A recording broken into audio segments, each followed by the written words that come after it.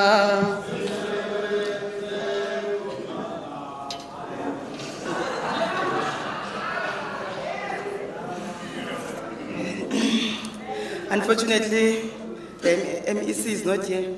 Now I can see why he also said he was thinking twice of coming here, because the song can change. Now it's no longer Mtswenyane, now it's Dalamba. Director of Proceedings, MEC, Police Roads and Transport, Honorable Date William Bulwa, in his absence, Provincial Chairperson of Popcru, Deputy Chairperson, General Secretary, members of the Provincial Executive Committee, Popcru, all delegates to the conference, invited guests, ladies and gentlemen, all protocol observed, let me greet you and say good afternoon. Or must I rather say amandla. Qina msebenzi qina.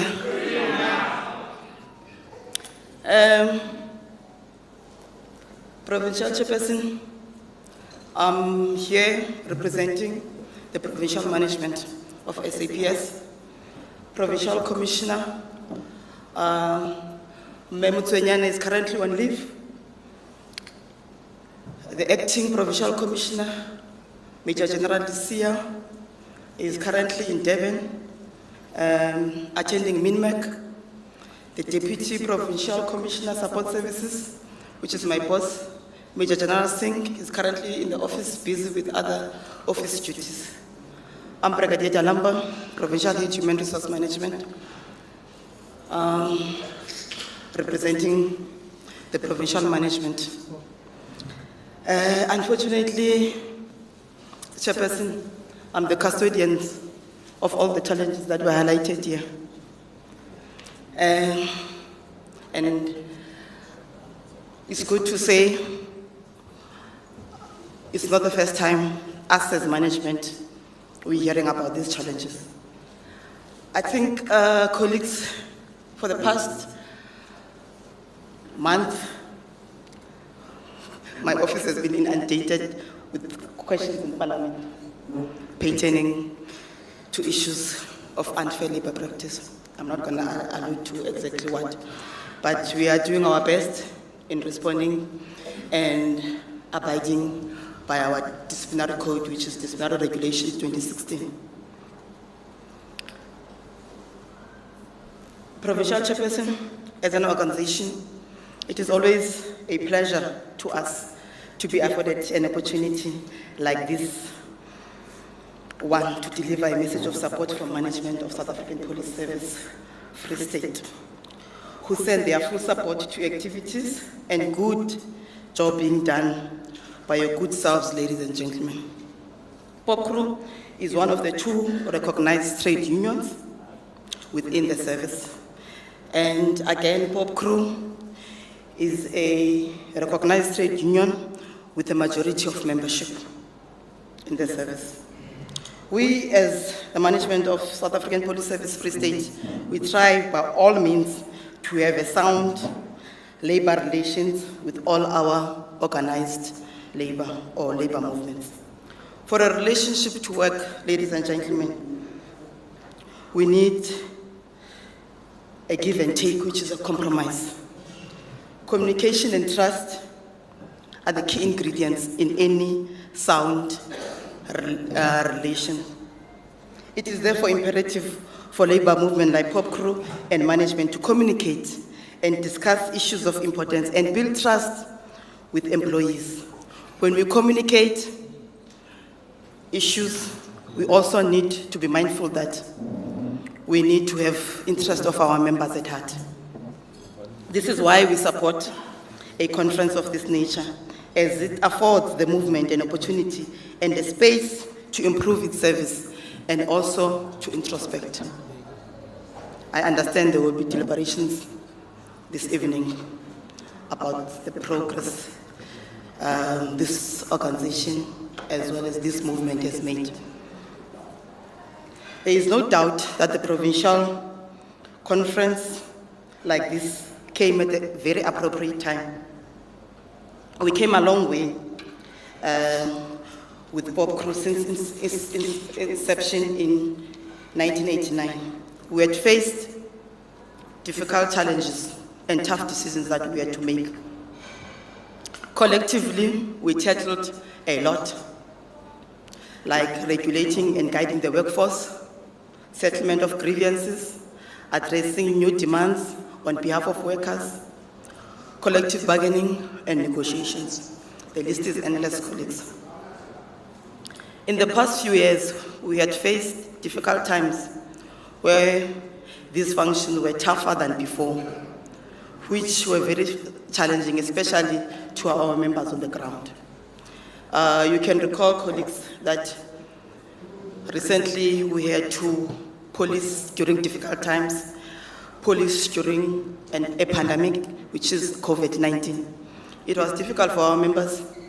They were there on the ground, whether you call it level 1, level 2, level 3, level 4, level 5, total shutdown, we were there serving our community. We never knew in the history of this country that we will police during such difficult times. This conference came handy as there were difficult matters. I believe that these matters will be discussed and tackled, and will also have solutions for such matters. I understand that there were a lot of issues that were discussed and issues that are facing us as collective. Issues like the economic times that we are having, the environmental health issues that we are having, the shortage of staff that we are faced with, the retention of our members that we are having, the reduction of wage bill, ladies and gentlemen. Currently, we are having a severe staff shortage in the organization. And I understand that there is no ratio to talk about number of members versus the population of our community. That's the biggest challenge.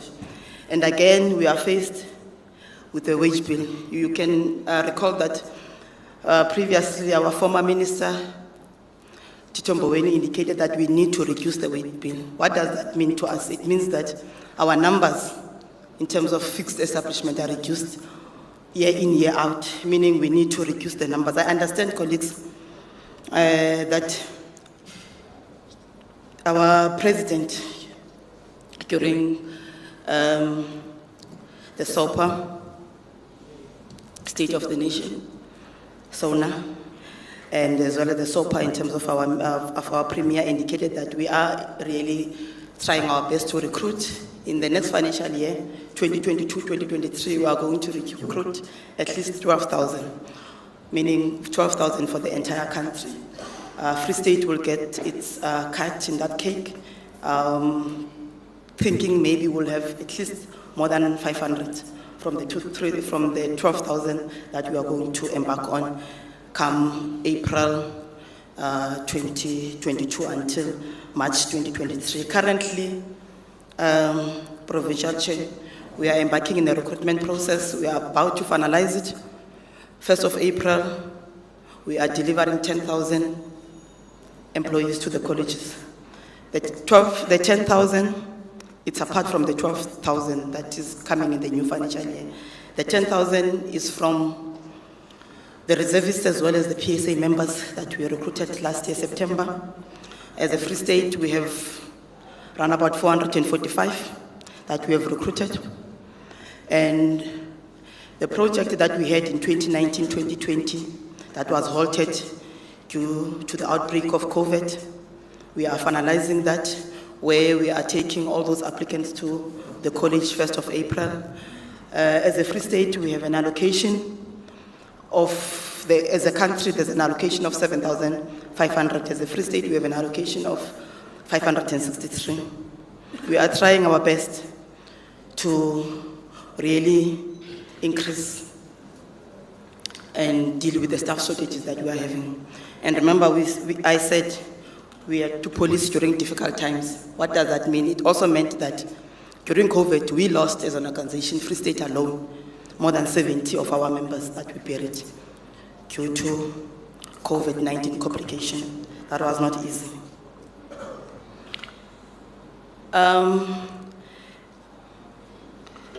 Ladies and gentlemen, the challenge that my package that I was given, which talks to unfair dismissals, and especially when the members were protecting the interests of the employer, meaning they faced this unfair dismissal while executing their duties.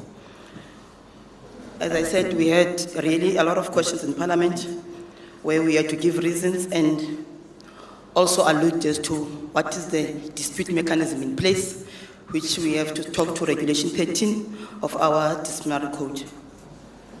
The attack of police stations with a reference to Bloemfontein. I think there were 2 incidents in Bloemfontein, 2018 as well as 2019, where our members were attacked. One was in CSC, one was while the member was responding to a complaint. Currently, Bloemfontein police station is undergoing an upgrade or renovation where there are safety measures being put in place. I'll mention the fencing, I'll mention the camera and others, just to make sure that we protect our members. Colleagues, you will know that we have a challenge in the organization, as well as in Free State. We are not unique to that, where our small stations, where you find out there are only 4 members in the shift. Out of the 4 members, you will have 2 members booked off sick, 1 maybe on family responsibility, on any other type of leave. Then that police station at night is only left with 1 member. We are looking into that. And as I said, we have a project called Police Safety, where we ensure that with the Department of Public Works, we put cameras, fencing, and all measures that we can to protect the members.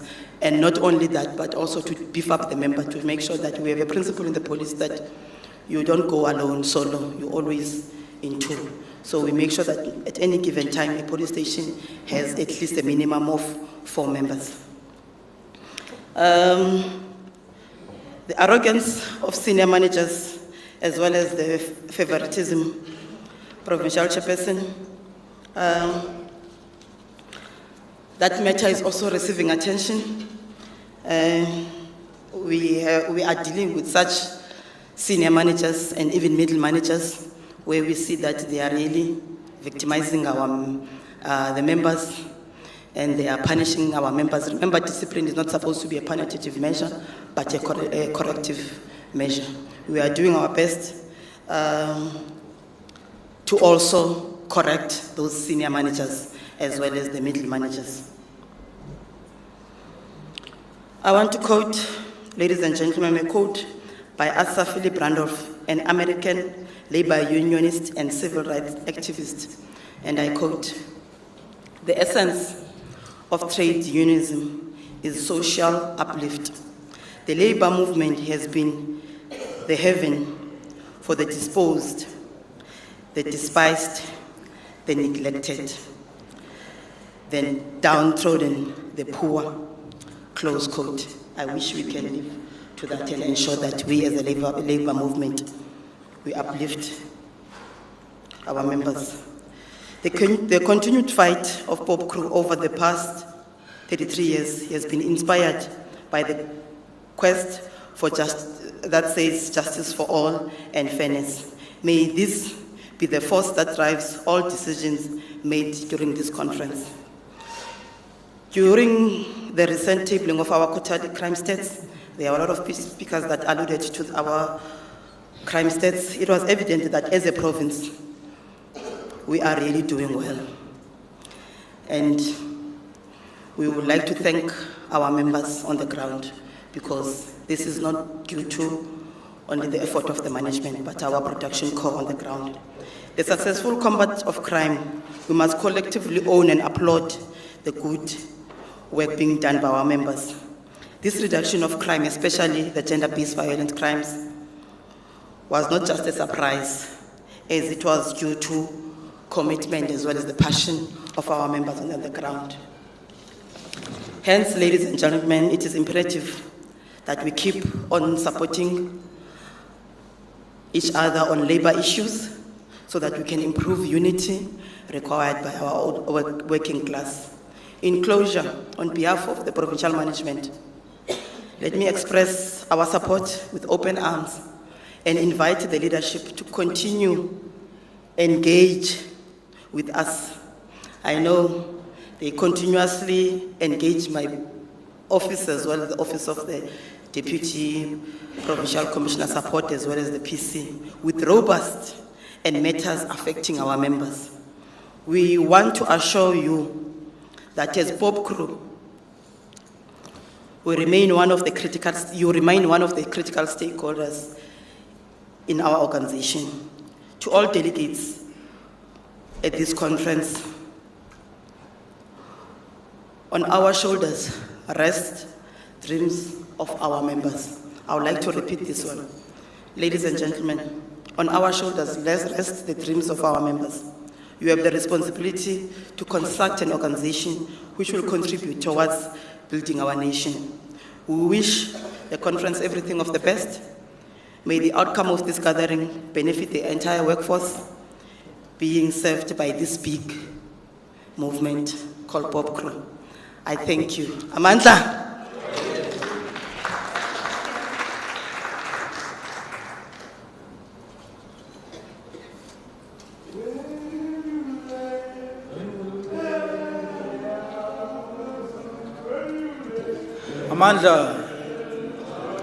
Amandla, awethu, matla, kiarona.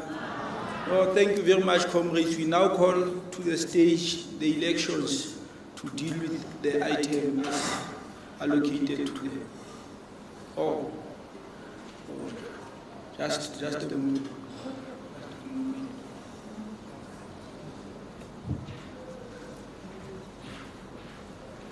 Mandla, wethu.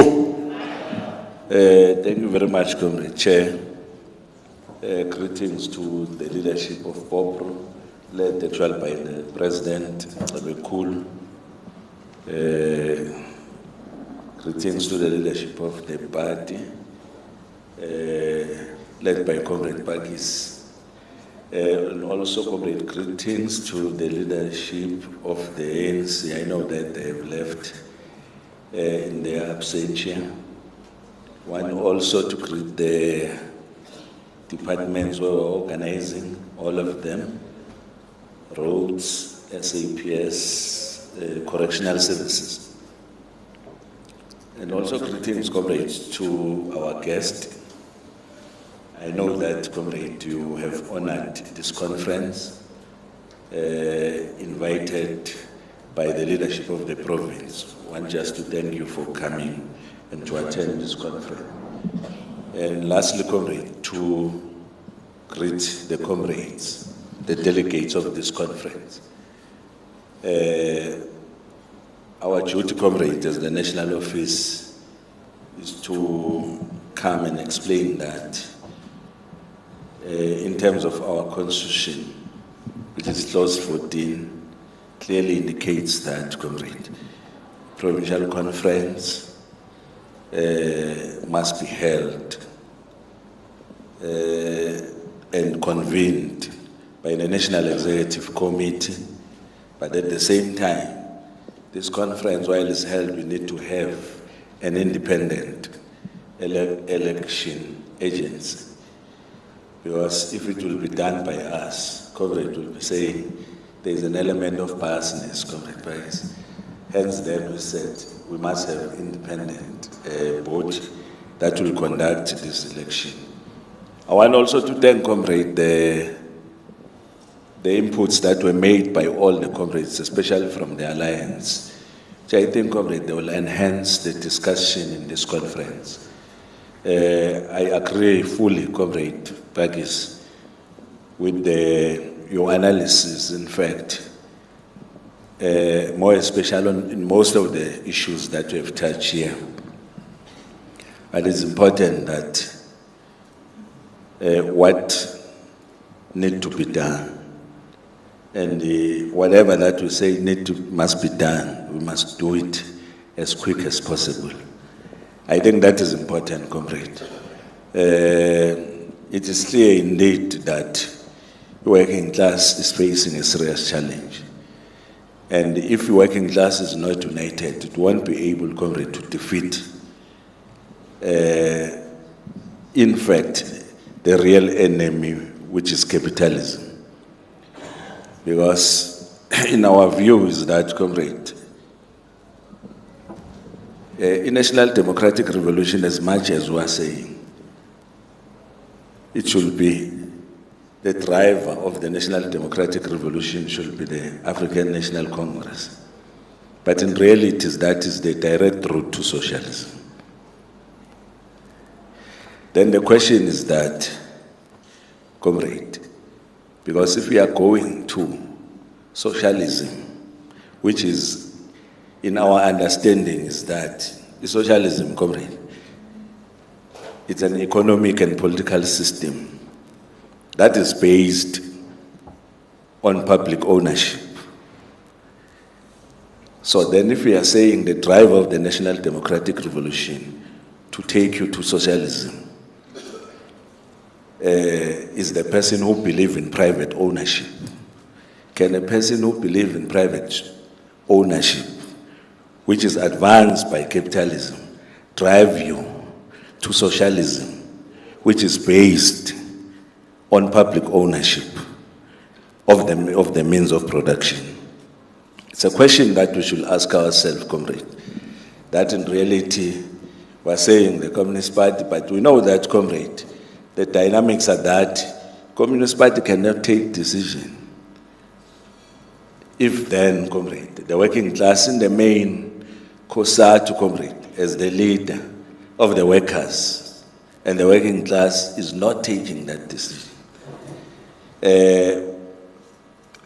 That is important that the party at a particular time must consider to contest the election, because that is important, comrade. Because if really you want socialism, you must ensure that you overthrow capitalism. So, can you overthrow capitalism led by the capitalist? It's highly impossible. So these are the dynamics that we should throw in. But I heard also the Secretary of COSATU raising one critical issue of saying the AfriForum went to court to oppose the humanitarian aid that was going to be taken to Cuba. But it's one issue, comrade, that we're afraid to talk about, that we've got three arms of the state. But we elevate one arm of the state above the other two. That is very dangerous. Because people elect, comrade, parliament. But at the same time, the decisions that are taken by the parliament can be overturned by the court.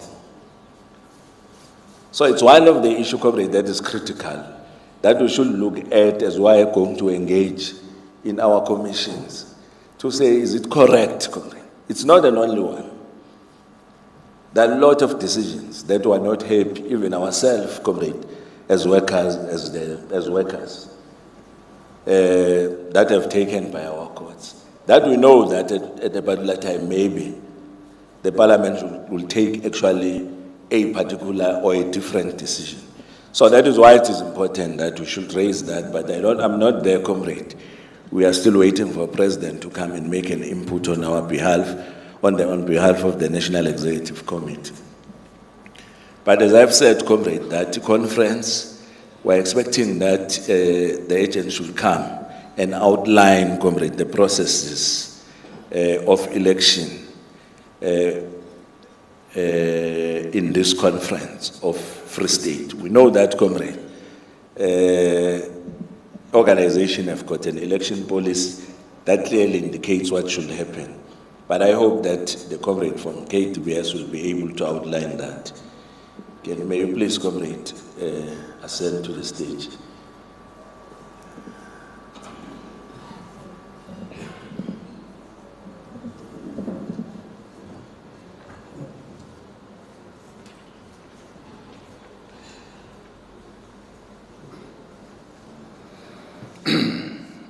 Thank you very much.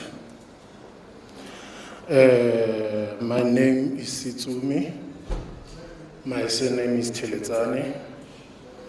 I'm here on behalf of KDBS, which is a company that has been sourced by Popcru to come and run or oversee the election process of the Free State Popcru Provincial Congress.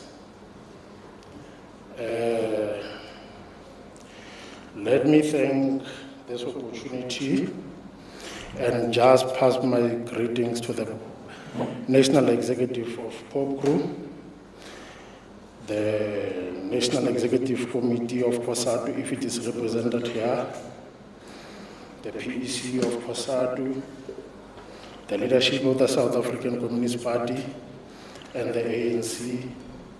And most importantly, let me pass my salutations to the most important people at this conference, which are the delegates.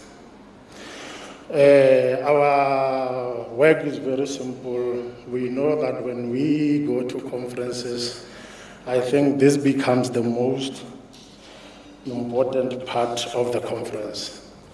So I will just be brief in terms of explaining the process flow as to what has happened up to this far, what is going to happen, and when are we going to do what? Let me just say, I will just explain the process flow.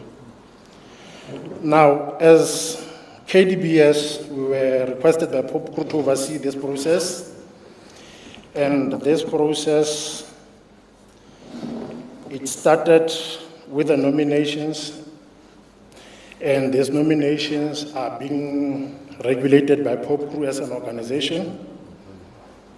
And then the provincial office bearers, as nominated by Popcru, who are in good standings, are nominated by members in good standings from locals. For anyone to qualify for an election, a candidate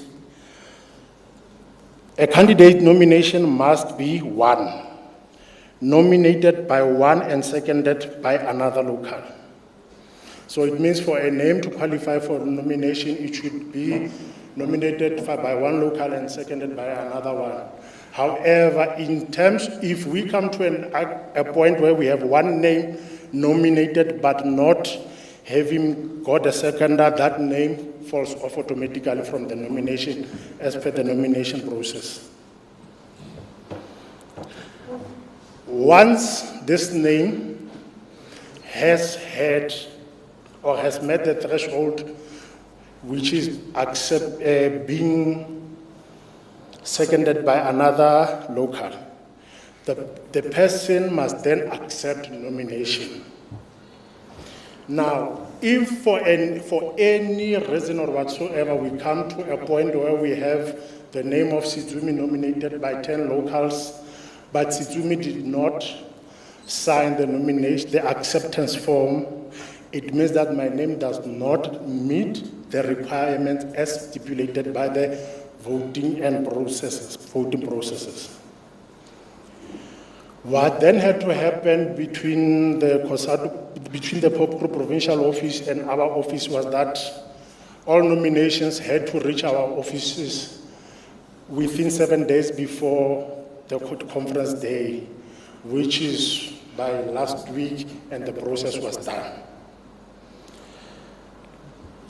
Now, just the administrative part of it is that the provincial secretary is the person who is responsible for the distribution of nomination forms. And then all nomination forms, as you know, locals, the return address or the return person was always at the provincial offices. And then the provincial secretary submitted, remember, let me then put this very clear. After all was said and done, nominations were done. The nomination forms were sent to us. We are the ones who opened, arranged, and dealt with the nominations.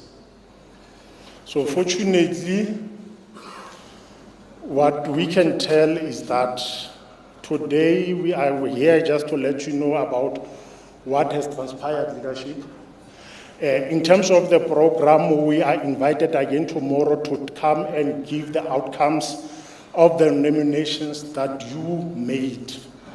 So tomorrow, at the time that will be given by the leadership of the province, we will then be here to officially announce the new leadership that will take Popcru forward in its term of office until you meet at another provincial conference. That is that. I'm not sure if there are any questions or clarity-seeking questions for you.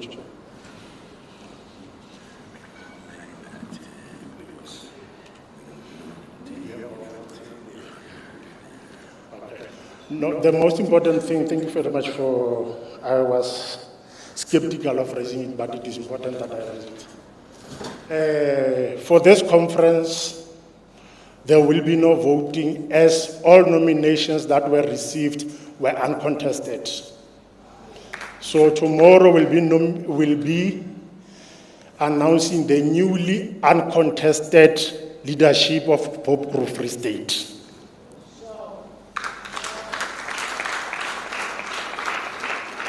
Any clarity-seeking questions, anything before I descend the stage? No, I take it all is well. Thank you very much, sir.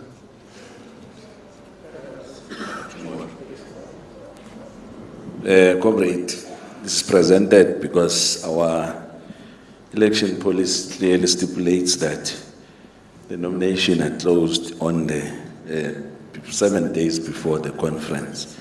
And nomination have been done. As he has alluded that they will come tomorrow and announce the results. But then the Congress talked to this Congress so that we close it to move this and support and second with regard to the presentation that have been made. Let me see the boards.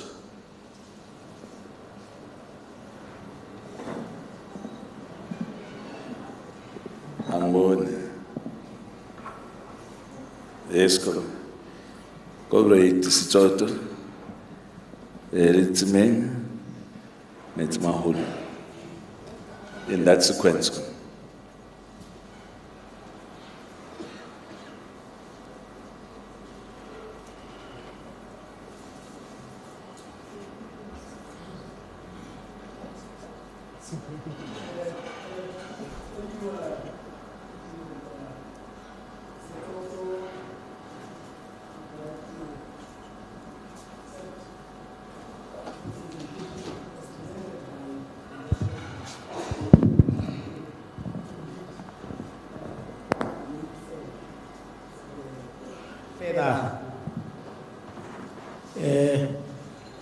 Soto would like to accept the presentation made by election president. Thank you very much.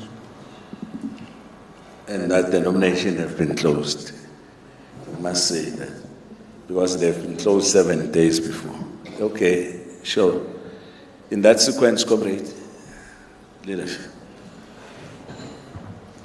Thank you, DJs. As listening, we would like to second the presentation presented by the election that we accept and second Sisot. Thank you. Let's mahol.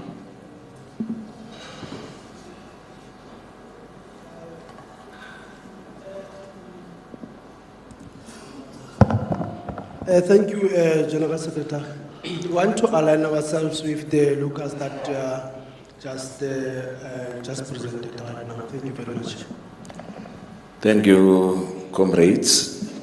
I think, comrade, it has been accepted that indeed we'll wait for the results tomorrow. Then the presentation as it is that all the positions are uncontested and the nomination were closed, and therefore we'll wait for the results tomorrow. But before, comrade, I sit down, I just want to say, comrades from the departments, that comrades from the departments, you know, comrade, it will be very wrong that not you, some also who were here, is that you must continue engaging. You know, comrade, what does that mean? You must continue engaging, even if there is no political will on the other side to resolve the matters. You must continue just waste time. It means that, and it is dangerous, comrade, also to say a union must continue engaging and must not tire to engage. I heard one saying that even on the issues that the department have the obligation, that have got an obligation to deliver, issue of uniform, can you waste the resources of the workers and go and engage that workers need uniform? Who says these members must wear uniform? It's the employer, but the employer can't provide uniform. Does it need a union to go and engage and don't tire to engage? It does not make sense, comrade. So we must be very careful on what we are saying, comrade, when we are here. I said to TG when we are sitting here to say, you know, maybe, comrade, if we approach the Congress in the future, we must write the list where departments need to respond. Say these are the issues that you respond on. You see, because it is worrying that really there is a commitment on the side of the employer that workers, in fact, the leaders will go and engage on something that they've got an obligation. In SAPS, comrade, you can't tell us that you've got only one member that is working at night. That poses a serious threat not only to that member, even in that society. And the leadership must go and engage on that matter. In fact, comrade, the department have got an obligation to provide security to the society. So we can't keep on engaging on that. You see? We know that if we are talking about the reduction, comrade, of the wage bill, that our comrade have explained it clearly that we're here, that we have lost, comrade, our sovereignty. Because if you are hell-bent on borrowing, you lose your sovereignty. People take decision on your behalf. People, in fact, tells you which policies that you need to develop as a country. So hence we're in this situation. But we cannot allow a situation whereby, comrade, we continue to have so much, we reject that. That will continue to accept that our members must be exposed and be killed each and every day and be butchered in correctional centers every day and be run over by the motorist every day on the road. And then we said, we come here that we must accept that situation. No, comrade. Leadership is there to provide leadership during the times of crisis. Hence then the management that is there need to rise. We need to see rise, comrade, as we are actually rising with regard to these issues. So we must see something happening. We can't engage forever. Amandla. Thank you very much.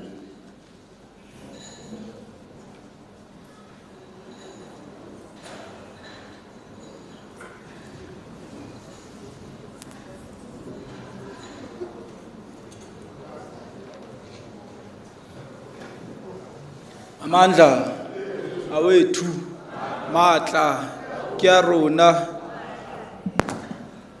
amalungelo, amalungelo ethu, amalungelo, amalungelo ethu, amalungelo. Amalungelo ethu, amalungelo, amalungelo ethu, amalungelo,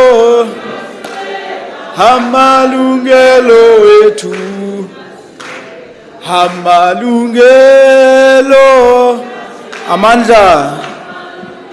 Amandla, Away too. Comrades, can we all take our seats? Can we remain? Let's remain seated, comrades. We are about to call the #1 shop steward of this organization, and we would want all of us to be in the Congress venue as and when the #1 shop steward is ascending. For now, comrades, let's ensure that all delegation, PEC members, let's ensure that all delegates from your respective locals are in the Congress venue. Mandla, way two. Comrades, I think the chair is correct that comrades should be here, and we request that. Unfortunately, we are a last department to address us, and therefore you must be addressed too by the leader of this organization, political head of this organization. You must listen, you must just get a message, then you'll go. After that, I know that we are rushing. But what is key, comrade, is that we've got president in our midst, President Tsebekulu, who is just a policeman, grew within this organization through difficult time, comrade. He took over as a president of this organization when really it was hard, when it was not fashionable to be a leader of the movement of this nature, of this of this caliber. But what is important, comrade, is that comrade president find this organization, comrade, bleeding financially, even with a very far lesser membership, but it grew with the collective that he led with this organization to be what it is today as one of the giant organizations within COSATU and within the law enforcement. But we want to say, comrade, also, the president, after working tirelessly to building this organization, parallel to that, he has worked very hard, comrade, to capacitate himself studying. He has just achieved, comrade, or obtained his PhD. He is now Dr. Tsebekulu. We know that, President, you have inspired all of us. We know that there are still young members here of the organization. They are also going to be inspired by you for actually making education fashionable. So, like comrade, to ask and request the president to come forward. Simshayeleke bese simupha inkosi legwijo engizulishama. Helele wenyamazane. Helele wenyamazane. Helele wenyamazane. Helele wenyamazane. Ihlali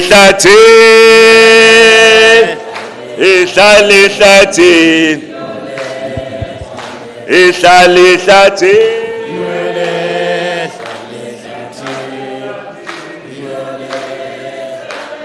Enyamazana, ele enyamazana,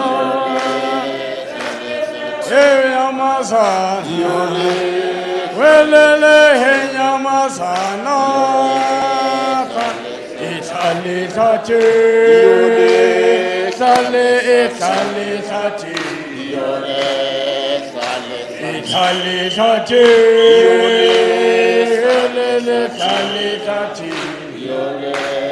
Elele enyamazana, elele enyamazana, elele enyamazana, elele enyamazana, Italy hlati, Italy hlati, Amanda, away two, Matla, Kiaruna, Matimba, Aina, Viva Popcru, viva. Viva Popcru, viva. Viva Kosatu, viva. Viva Kosatu, viva. Viva NC, viva. Viva NC, viva. Aha, SACP, aha. Aha, SACP, aha. Sisebenze lucele kanzima. Sisebenze limali nca. Sisebenza. Lucele kanzima. Selimali nca. Sisebenza. Lucele kanzima. Kulikhuni kunzima kenyukela. Kulikhuni kunzima kenyukela. Kodwa sohlala sinyova. Lucele kanzima. Sohlala sinyova. Lucele kanzima. Mandla awethu sisebenze lumbalula kanzima. Selimali nca sisebenza. Lumbalula kanzima. Kwaze kwalukhu okunzima kenyukela. Kwaze kwalukhu nikunzima kenyukela. Kodwa sohlala sinyova. Lumbalula kanzima.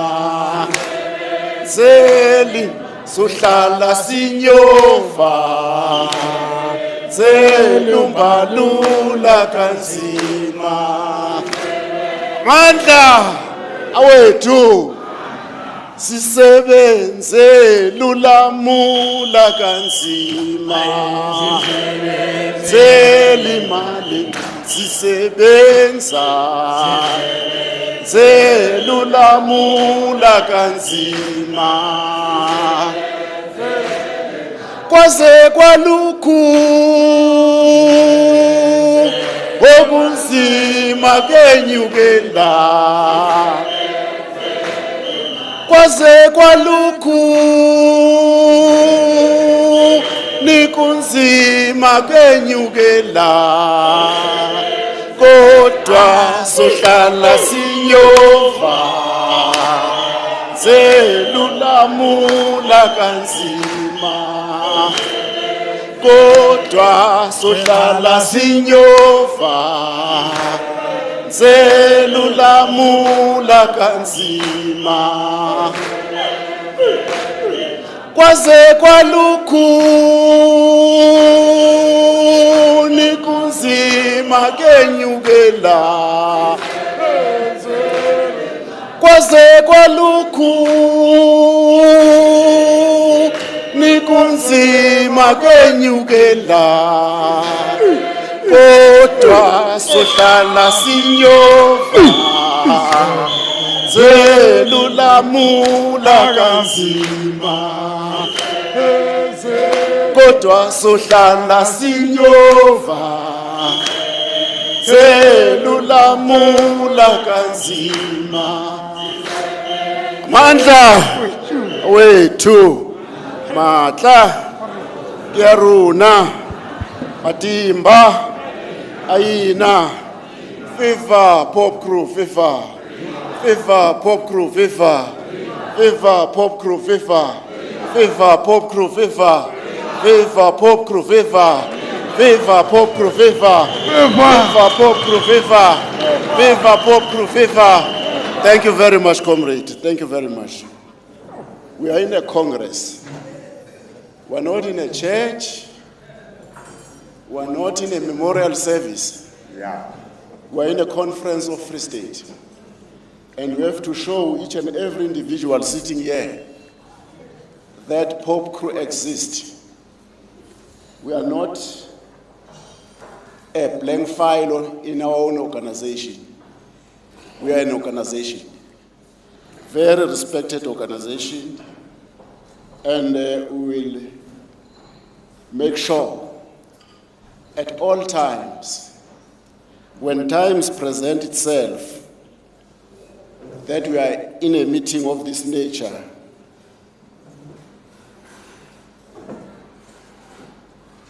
I appeal. When you're in a conference, you don't have, when other comrades are singing, you don't have to sit down.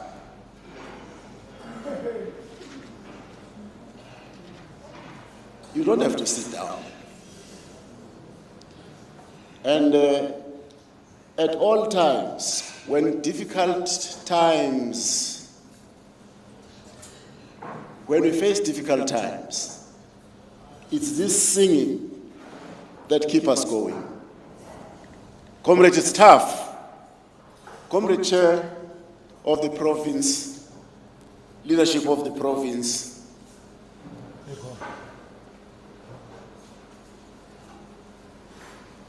members of the alliance, comrade from the SACP, the ANC, Sanko, that are here. This is Popcru. And this Popcru conference. And we feel very honored to be with you here, so that you'll at least have an understanding of what do we discuss as police officers, correctional service officers, as well as traffic officers. Some have defined and scripted us and put us in a corner, comrades, and tell us that, oh yeah, those who do not want to think and those who do not want to apply their minds, those who are in charge of our lives as leadership in these departments, all the time. I don't know ukuthi mhlambe they've been visiting certain countries in Africa or wherever, but all the time we told, man, Comrade SACP, they were told that we must be apolitical, meaning you must be neutral.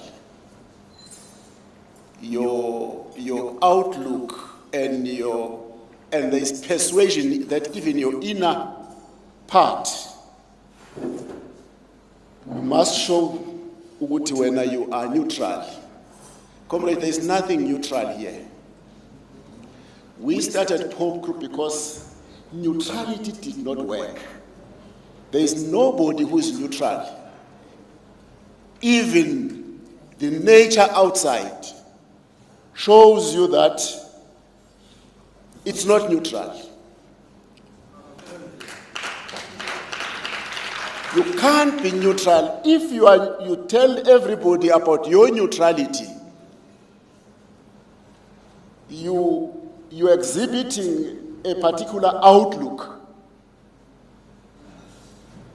to a person whom you're telling about this neutrality. Comrades, we are police officers and correctional service officers and traffic officers. We will never be neutral. That is why we have chosen and aligned ourselves with the African National Congress. That is why we have aligned ourselves. We are not aligning ourselves. We are members of the South African Communist Party.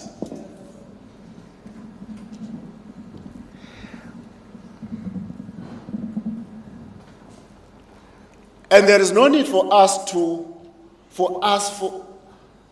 when we intend to make you to understand this, we have to consult certain classical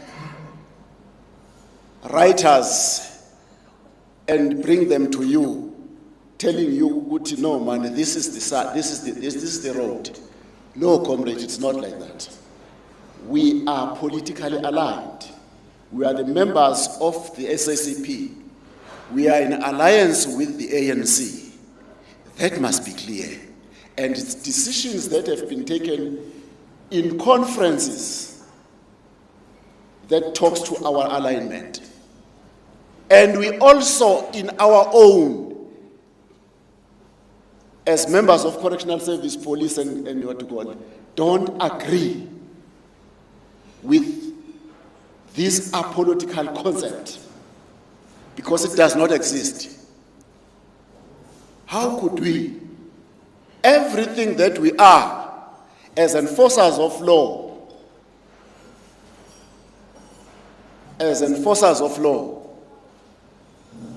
comrade, we are politically aware and we are politically inclined. How could you be in a politically decided uniform? Because it's a politics. Politicians have decided on the type and the color of uniform you have to wear. That's a political decision. And how do you choose to be neutral in a political decision? I'm just asking. So we political line and we know what we do. And today, police officers are very happy. The members who come from the Youth League of the ANC, the SACP, Young Lions, you're coming from all structures of our movement, the ANC, from school up until here, and will never be allowed to be neutral and never be told that no man, a policeman must be neutral. Never, we're never going to be neutral. We are politically aware, and thanks for understanding that. Comrades, thank you. I arrived here after a lot of people have addressed the conference. And today, comrade, we want to take you into a journey, not into an address, but into a journey about developments that are taking place in our country, in our spaces, and challenges that we have in the police, corrections, and the traffic department. We have challenges, comrade. We have challenges like all workers. The first challenge, comrade, that we have, that we think we have to address this thing, and everybody who is inside here, when he goes out, must understand that this organization and all public servants in COSATU, under COSATU, are confronting a big challenge. And please, don't script us and pen us in a corner, because everything that you discuss these days is looked at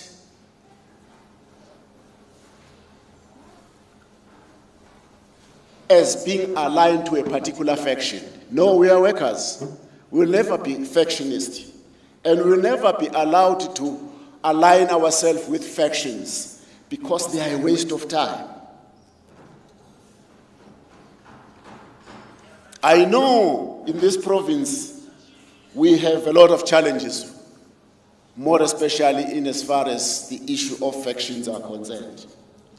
You are so scattered, and you throw away what you have for something that you don't have in these provinces because of factions. Here, comrade, as workers in the public service, we feel that the government of the African National Congress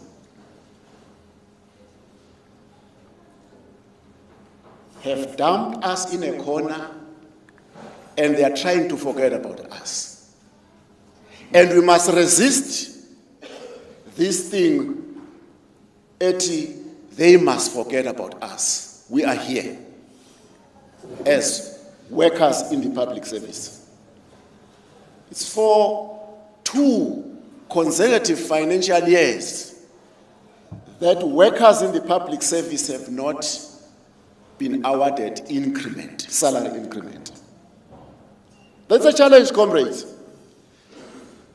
That's a challenge and I don't want to say now, no, we're saying and we said before, for 2 consecutive years, financial years, we did not have increment. It's an insult to us, it's an insult to workers. In fact, we are being undermined.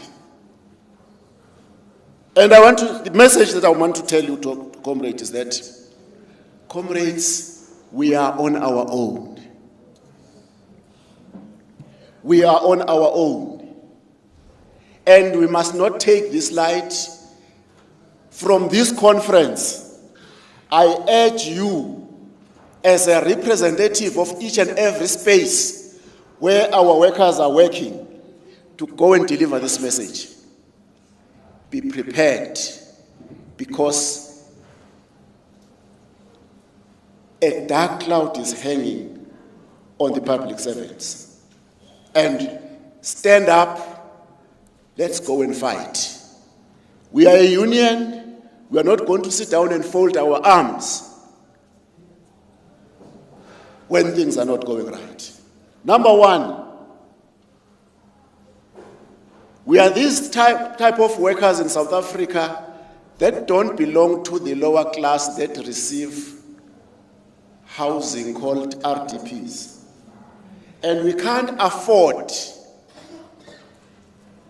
to buy houses anywhere on the salary that we get. And it needs men and women in Popcru to stand up and show the way. Because I want to tell you there is a challenge.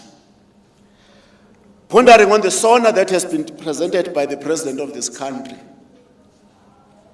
I think all public servants have lost hope. When the president stood up in the SONA,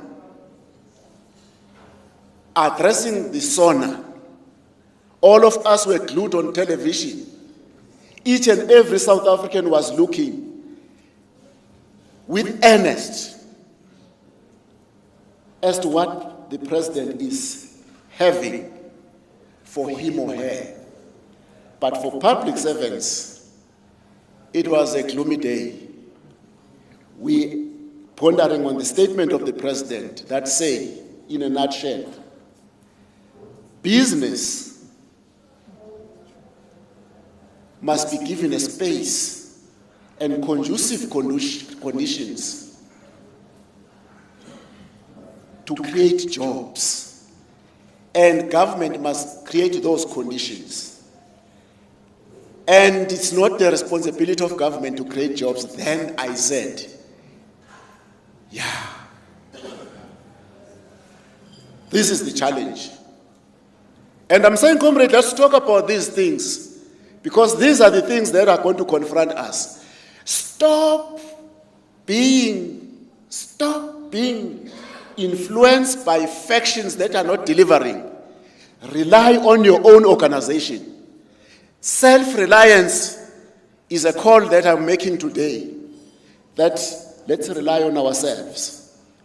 And we will be able to go forward. Nobody will come to you and say, I feel shame for you.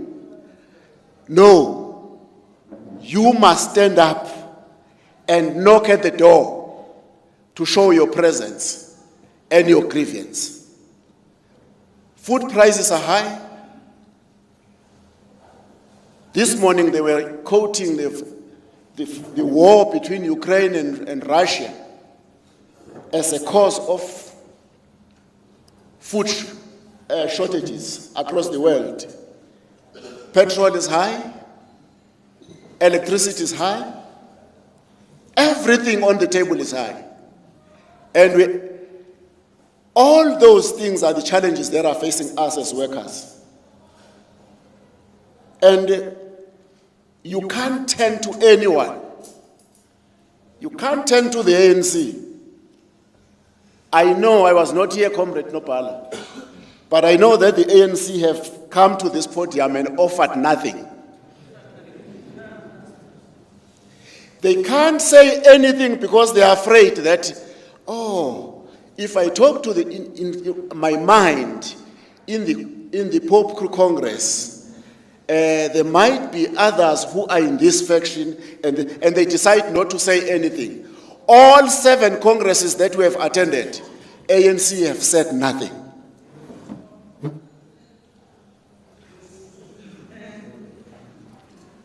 And you are on your own, comrade.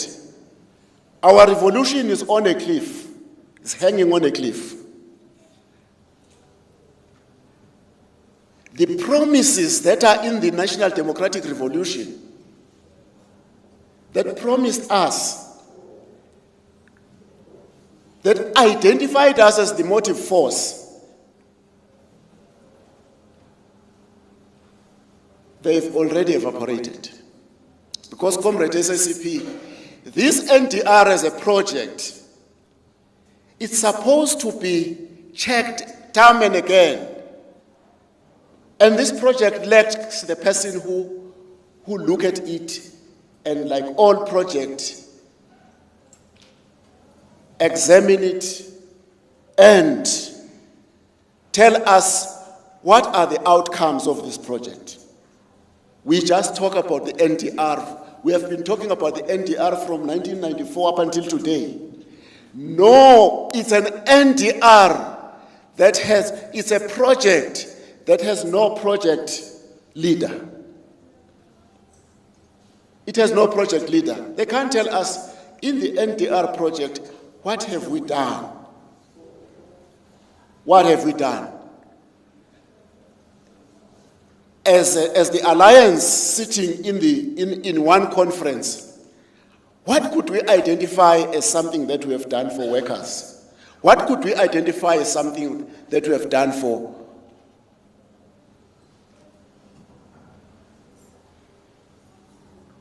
the SACP?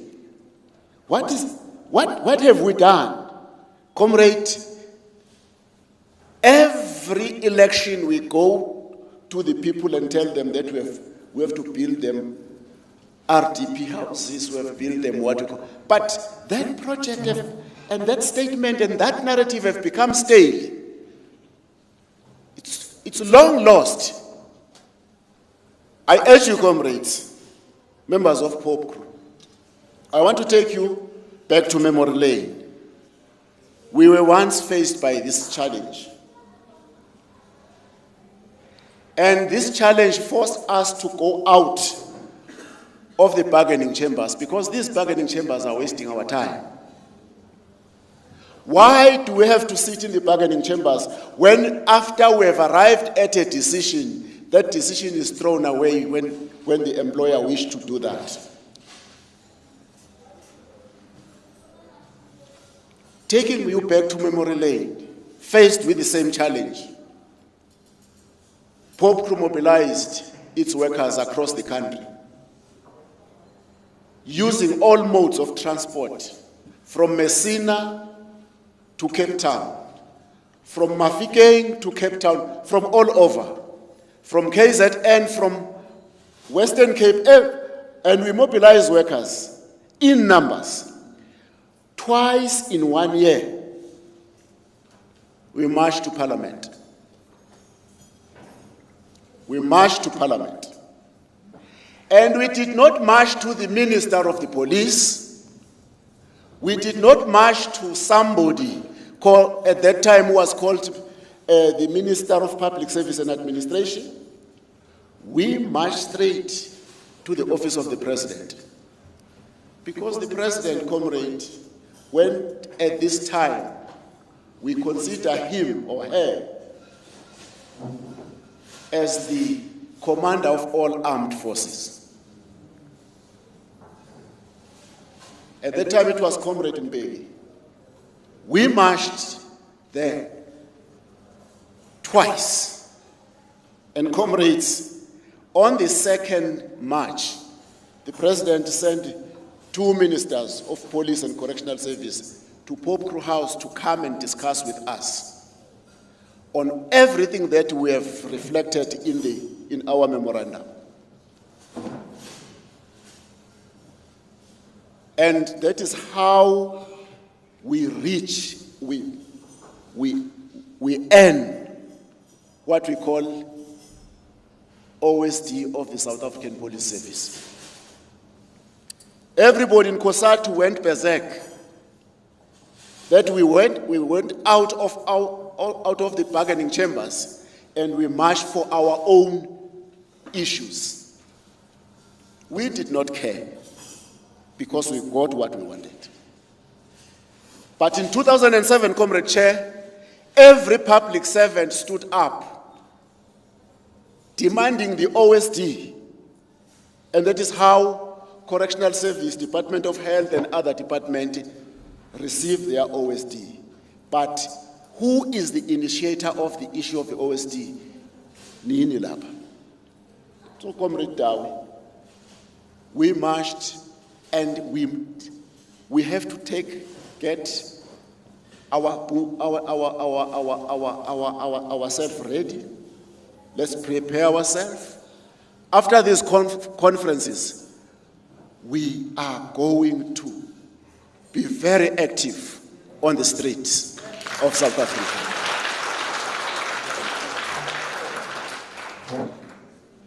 The reason, comrade, why we say we are going to be very, what we call, busy in the streets of South Africa is because we have lost hope. We have lost hope on anything. We have to rely on ourselves. It's us who pay electricity. It's us who pay rent. It's us who buy food. It's us who buy petrol. And, comrade, these things are facing us here. Amongst other things, comrade, these are the things that we want to table. We want a better salary. How could you respect? The question is, how could you respect and how could you be respected as a correctional officer, police officer, traffic officer? Every day you emerge from the squatter camp on uniform. Which country can be proud of its police officers, traffic officers, and correctional officers who emerge every day from squatter camps and squalor conditions? I don't think so. I don't think so. It needs us to stand up and let's go and work. And we know where we're supposed to go. Asingatike, when we go for this bigger march, sometimes we get so distracted. That is why I say, I urge you, my comrade from SAPS, because you are the only one left. All are gone. We are going on this action. But people who benefit out of our action are the ones who stand on our way. And it's the management. No, guys, I want to say we're not attacking you, comrade, but what we say, we all facing this problem. And from these conferences, we'll be meeting management of the South African Police Service and Correctional Service and everybody, and tell them that, guys, for 2 consecutive financial years, we never got increment. The agreement that we have with government, we are subjected to courts. Looking at the current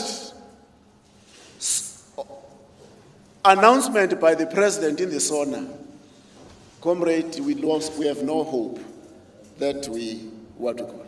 I was looking this morning at investor conference. I don't know where it is, but the president was addressing this. Every businessman who was taking the podium was saying glory to the president. First one of his kind in Africa. We have come to realize that business are the creators of jobs, not government. How could the president say that? We are not coming from a developed country. We are in Africa. He understands the ignorance of his own people, majority of South Africa. He talk about business to create jobs. And that's a license to the exploitation of all black people in South Africa.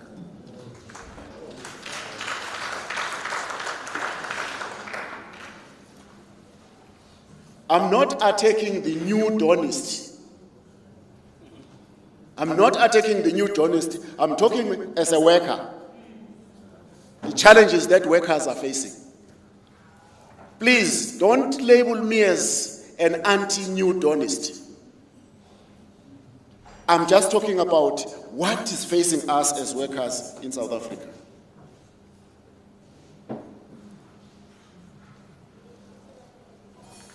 Comrades, all business people they call it ululating. And all workers, they are ululating because they are on the offensive. And workers are on the defense. And that is a challenge that we are facing. If we have not realized that we are on defense and our revolution is hanging on a cliff, please wake up and smell the coffee, because we are faced with serious challenges. We are faced with serious challenges. We are looking at the South African Police Service, not outside, not looking at the police service, not outside the criminal justice system. We're talking about crime, the escalation of crime, and everything. And we talk about escalation of crime in South Africa as if we do not understand what are the problems that we have on the ground.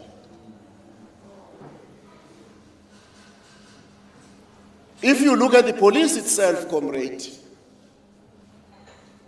its structures resembles those structures of old colonial police department. Tall structures, people are hidden behind bureaucracy. A lot of police officers are sitting in offices. A lot of police officers are sitting in offices, pushing papers, never trained to pushing papers, trained to fight crime on the street. But they are pushing papers. Few individuals are dying on the ground because there are very few people on the ground that are fighting crime. And challenges of those members on the ground are escalating each and every day. We have got illegal immigrants in this country. We've got unemployed people in this country. And you'll find the police service as a small blue thread that separates the law-abiding citizens and the perpetrators of crime. And this thread can break at any time if we don't look and restructure our police service correctly. We have attended all African National Congress conferences. and we have been part of the Peace and Stability Committee. Before it was enacted in the provisions of the Constitution that our police service must be demilitarized, that discussion we participated in it. And in that discussion, comrade, we agreed that let's demilitarize the police service. The structure that you see in the provisions of the Constitution, that you have got one national commissioner, and you must have one side operational structure and the secretariat on the other side. Those are the structures that we agreed upon, and we agreed and we endorsed, because we knew that that structure, as you look at it in the provisions of the Constitution, is the structure that was going to work. The secretariat, the civilians on the other side, was about policy development and policy analysis. This one was about operations, fighting crime. But as they go forward, getting drunk, get power, they cut the secretariat and make it useless. That is why today you find the Minister of the Police and the Commissioner of the Police find themselves in one space and they are fighting over who is in charge. Yet, these things were demarcated long time ago. The minister was supposed to be on the side of policy development. How do we change the police service from the old South African police force to a new police service? New policies. And we are sitting with this structure that is tall because of lack of policy development in that department. Everybody is doing policy. Every sub-department in the South African Police Service make its own policy. And if they can't find anything to build their policy on a particular issue, they call the commissioner to come up with something that they call, what do they call it? National instruction. When you fail to think now, where there is a vacuum of policy, you call a commissioner immediately in his office to sit down and think about a police instruction.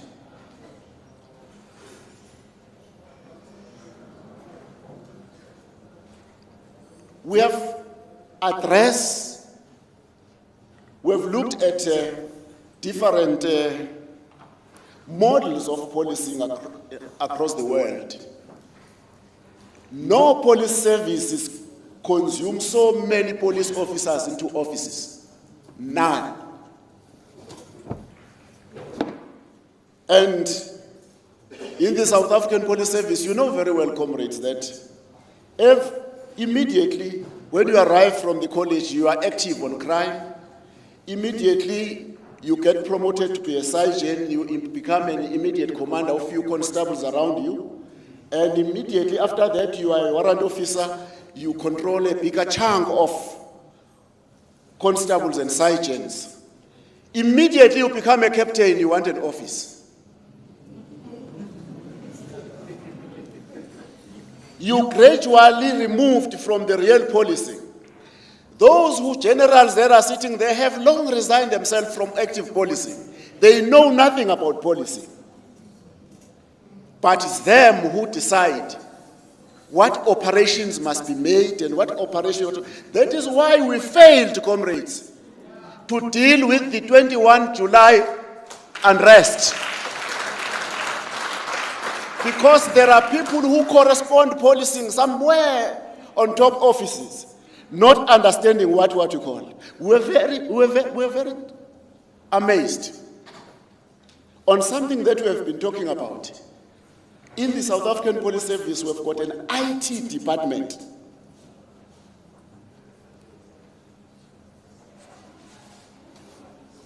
IT department that must look at new IT solutions for the South African Police Service.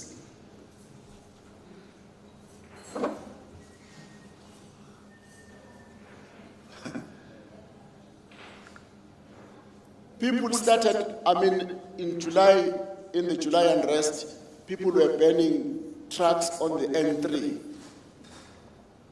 What was the response of the South African Police Service? Put roadblocks. To burn a truck, you don't need an arm.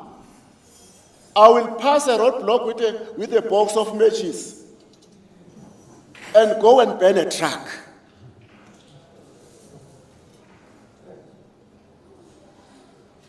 I will pass a roadblock and burn a truck. And nobody is not, to be in possession of a box of matches is not a crime in South Africa. They had no solution on the matter of that unrest, of those unrest. People look at a police officer on the ground, how he reacted during the unrest. Some police officers just stand because they were overwhelmed about what was happening.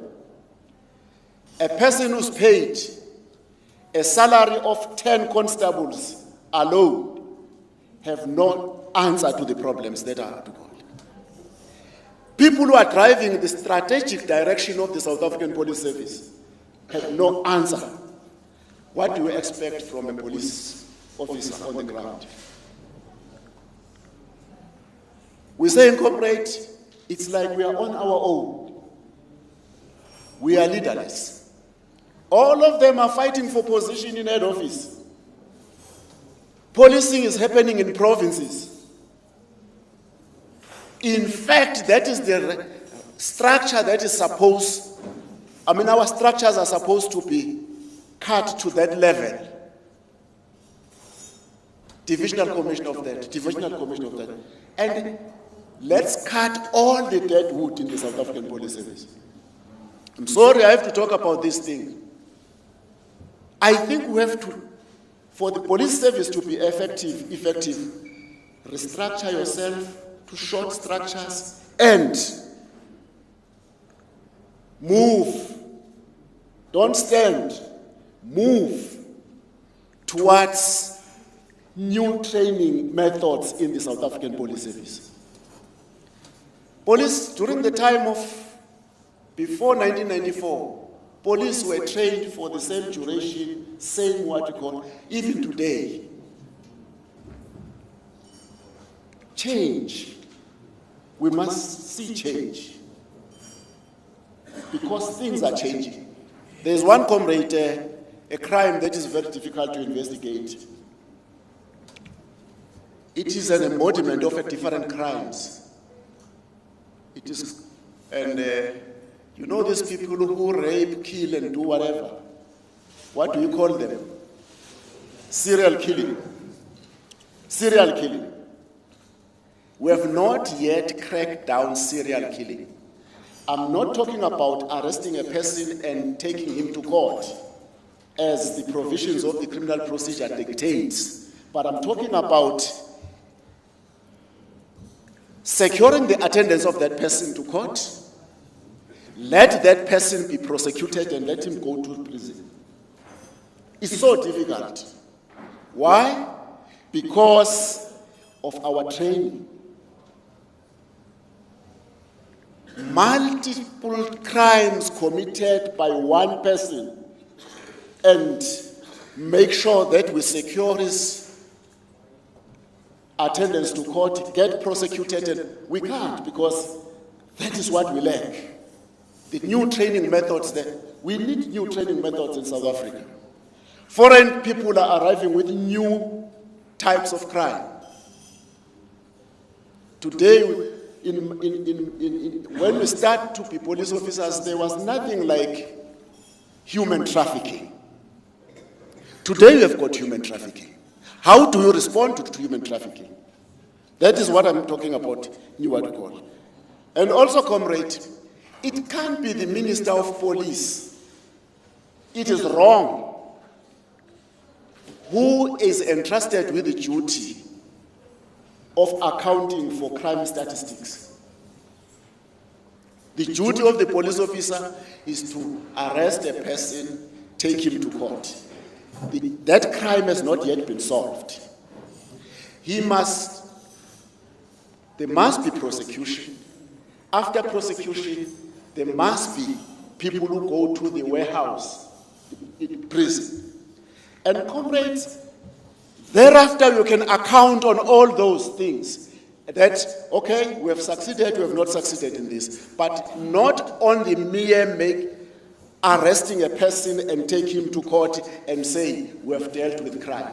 No, it's a wrong strategy and it must be condemned.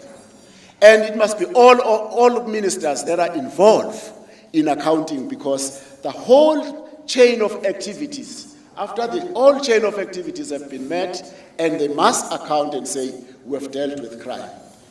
And comrade, we are calling for one minister of criminal justice and deputy ministers under him for police, for corrections, and for justice. That is what we are making a call.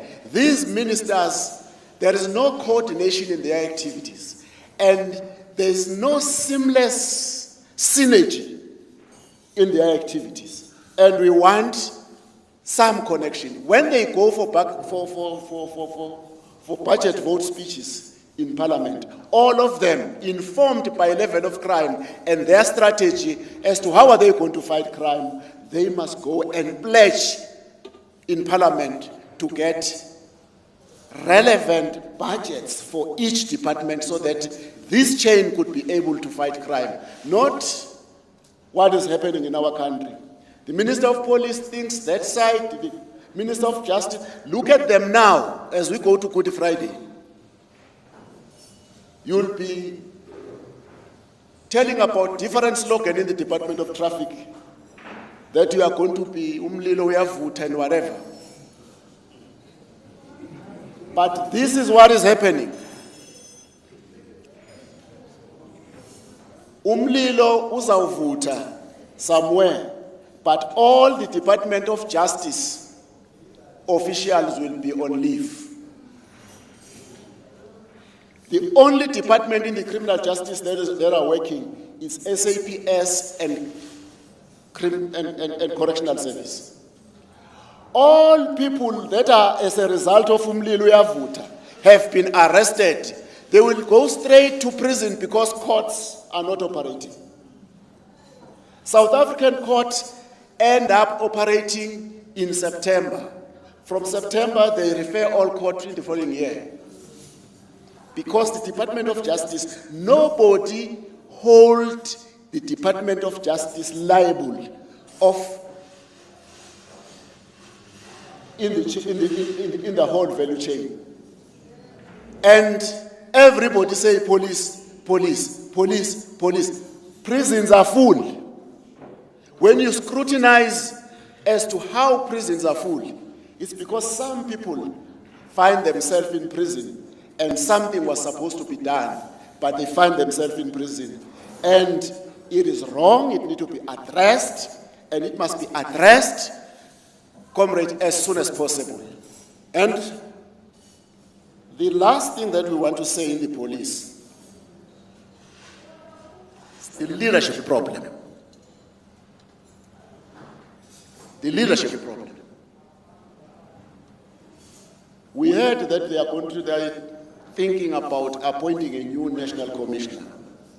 They can't do that without us, because they've made a lot of mess in appointing national commissioners. We were a joke of the year this year, having a national commissioner that is, you he can't explain as to how did he arrive there. He can't explain how did he arrive there. Why am I here? They can't do that, comrade, without us. If they do that, we'll take them to court.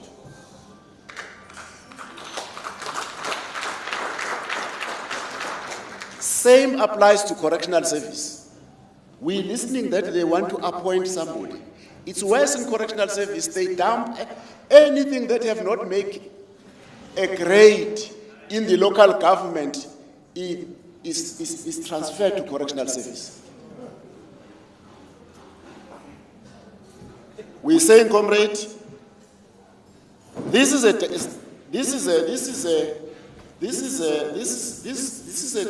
not an address, but we are talking about challenges that we are facing. The strategic alignment of the SAPS.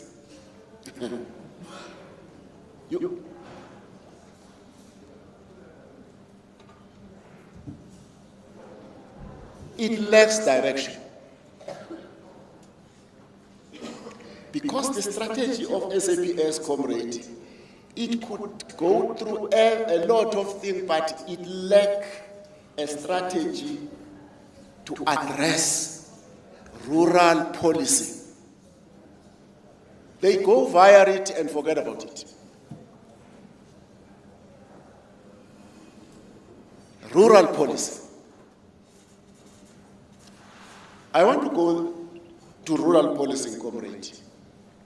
Look at them. How are they failing us? Go to Eastern Cape. Eastern Cape is a vast province. Very big. It can produce 3 provinces. You find a police station that have got no lights. A comrade, when he has to come to work, he has to bring a candle. And he is alone in that police station.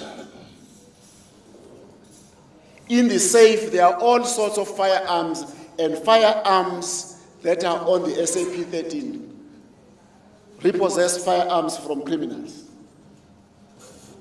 He is alone. It's dark. Hence, I'm saying, this strategy of the SAPS, it lacks something. It's just a document to show government and to show everybody that we have got a strategy, therefore we have got a right to come to the budgetary vote speech and demand money because this is what we have written. On the 21 July unrest, everybody cries that SAPS did not have money. SAPS have money. They returned to the treasury an amount of 4 billion. They say we don't have money. They return 4 billion back to the treasury. They roll it back.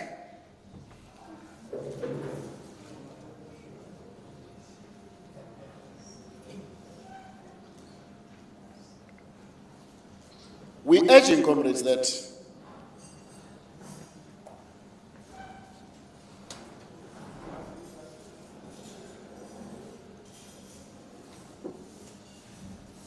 next time, comrade SSCP, next time, let us not be blamed for something wrong that is happening. Last on the SAPS, in July, the judiciary of this country emerged with a warrant of arrest of the former head of state.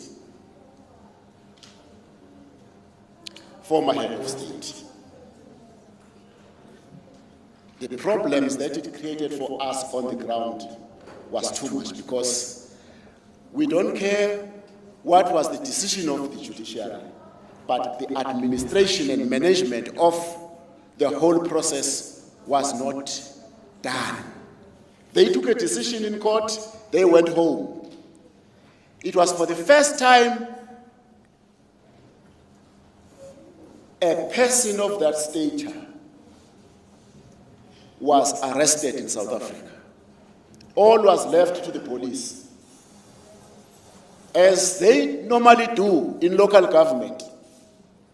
When there are problems of service delivery, all politicians run away, and people, members of the society, had memorandum on us. They run away, all mayors, everybody.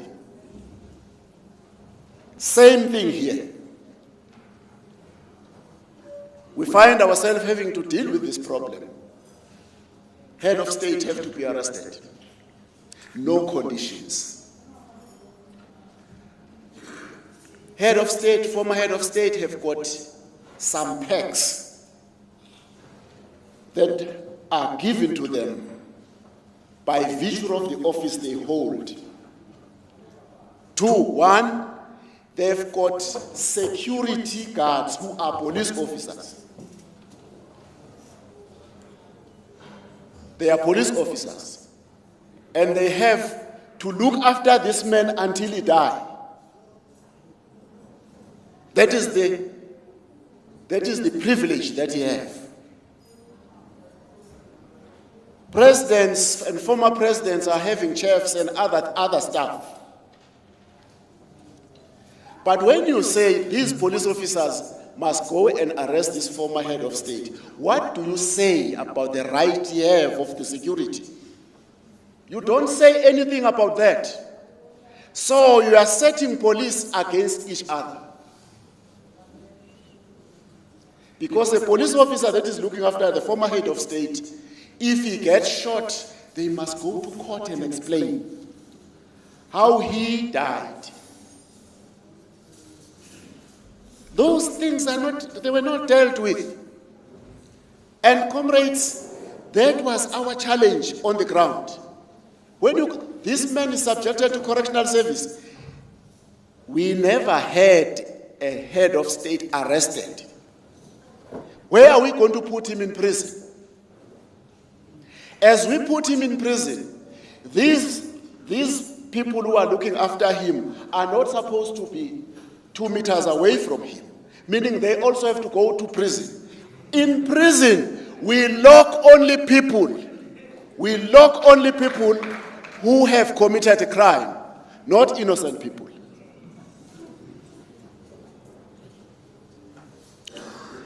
The chief of the former head of state, this man can't eat anything. It's by law. Where are we going to accommodate his chief? Where are we going to accommodate his chief, comrade? When we are working in correctional services, comrade. We are working in correctional services, and it's a busy day each and every day.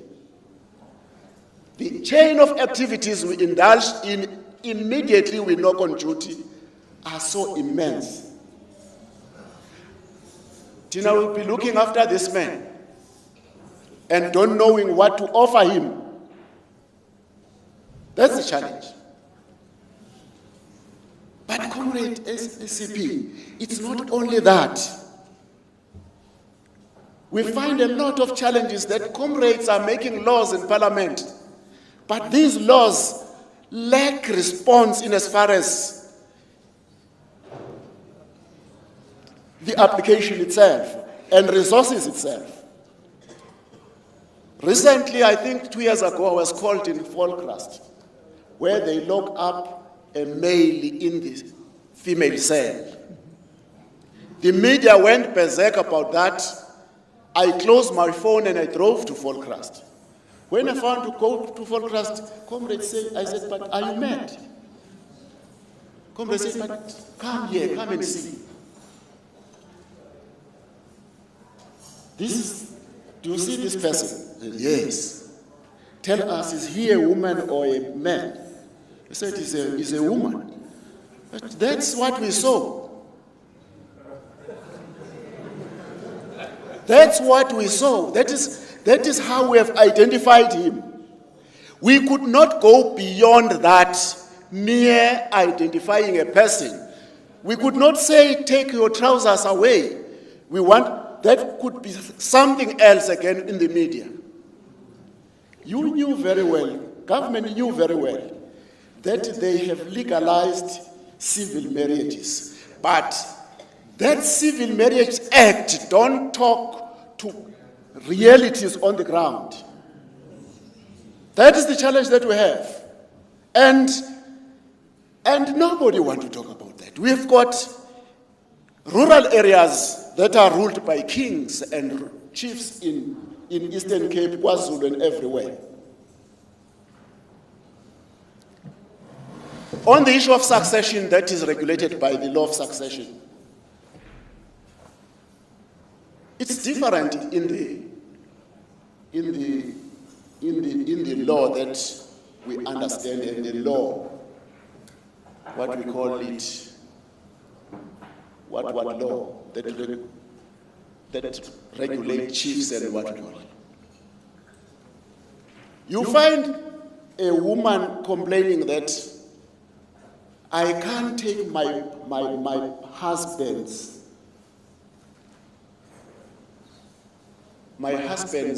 property. He's not allowed by that law. But the law says you are entitled. Aiko comrade, there is nothing called the will in terms of that law. When the husband dies, the brothers take over. Yes. How do they take over? Immediately the family sit down and make an arrangement that the other brother must get into the house of the brother who have passed on. That is how they take. The issue of the law of succession is dealt with. Many things that are a problem that confront us, and we don't know what to do, we deal with them. Those are the challenges, comrade, that are faced by police officers across the what we call the country. And comrade chair, in the Department of Correctional Service, we're faced by overcrowded centers and bureaucracy effects on service delivery. And that is facing us as a reality. And I've explained what the reason why prisons are overcrowded. And also, comrade, in that department, that is where Popcru fought for, succeeded in transformation. But the blame comes to all of us because we only thought that transformation is about putting black faces in offices. And we did not at that time, think about human resource capabilities that are needed after development that is needed after you put that person there. And these people are standing and they don't do anything. The only thing they know is to dismiss our members. We thought that they would understand the challenges that we have, ignorance of black people, where do we come from? We find that white people were better than them.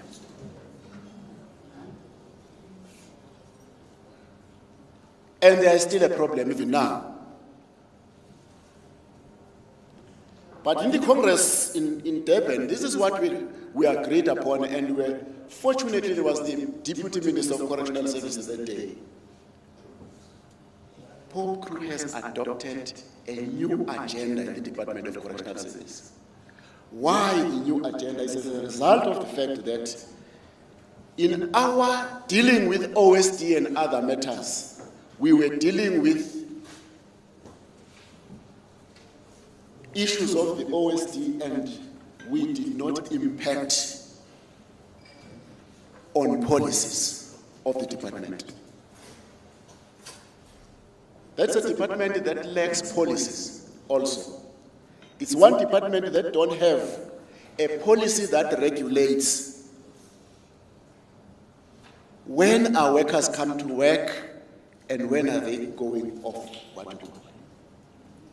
Just to make that policy in correctional service is difficult. When are you looking on duty and when are you looking off duty? It can't happen for many years. We have taken them to court, we warn them, they don't implement.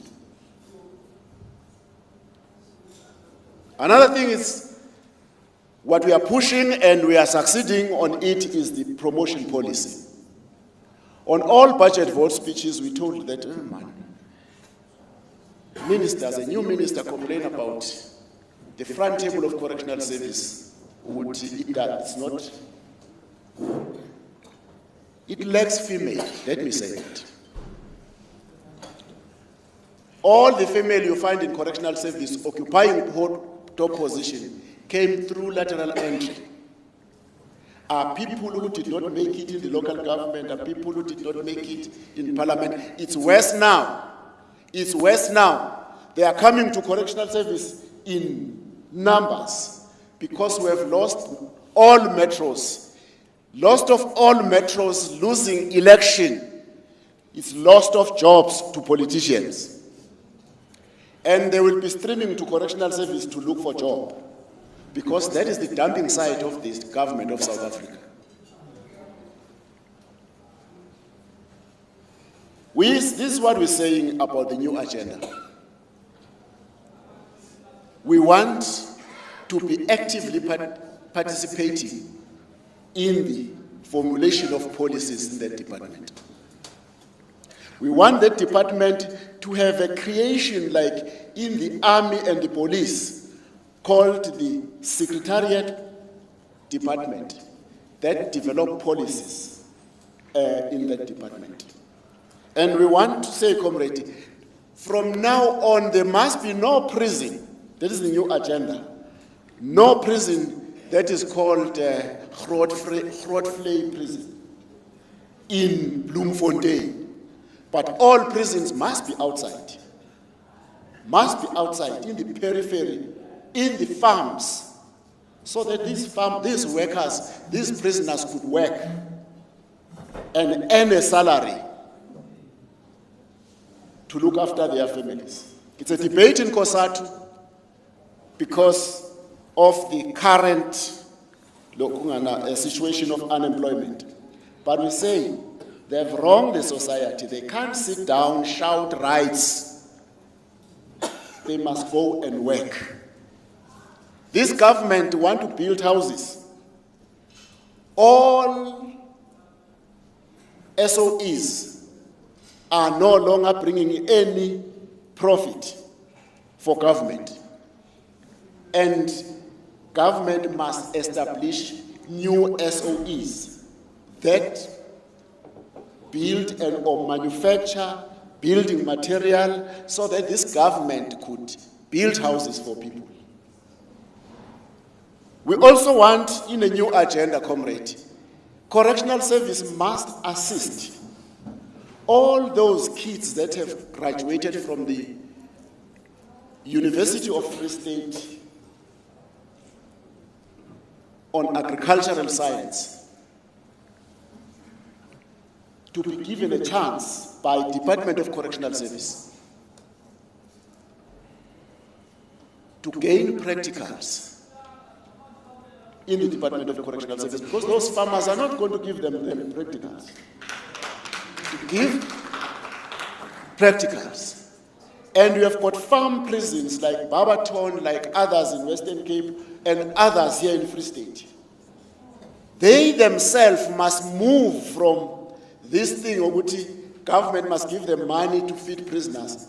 There are farms. Prisoners must produce food for us to sustain prisons. It is too costly to have a prisoner in 1 year in prison than to have a child at school in 1 year. We must do that, comrade, and those prisons must work towards that. We have a department in South Africa called Rural Development. Correctional Service can impact there in collaboration with rural development. And things can happen in rural areas. And like the South African Police Service, all the skewed resources, and skewed resources must be realigned, and we must go somewhere in dealing with that. And comrades, we need a new National Commission on Correctional Service, not a political reject from somewhere. Comrade Chairperson, in the Department of Traffic, we agreed in Polokwane conference. We were there. We agreed that Constitution provide one police service under one national commissioner. No traffic department. MECs in South Africa like traffic as their own. I mean, they took them as their own army. It's them who decide what to do with traffic. And the focus is not on crime prevention. The focus is on the MEC. It's about the ego of the MEC. We want that department, same as applies to Metro Department, Metro Police. We are now on the verge of bringing Metro Police to the South African Police Service. And like all the models across the world of policing, traffic department is a unit of the police of that country. It's not a separate development, but it's a unit of that in a police force of that country. We're saying, comrade, we must deal with that. We must deal with that. And again, comrade, we agreed on a lot of things in the Department of Traffic. We started a process with the former Premier of Northern Cape to migrate traffic department to the police. But there comes Mbalula. When we talk about this, it's like he has just arrived from heaven and he don't know about this resolution.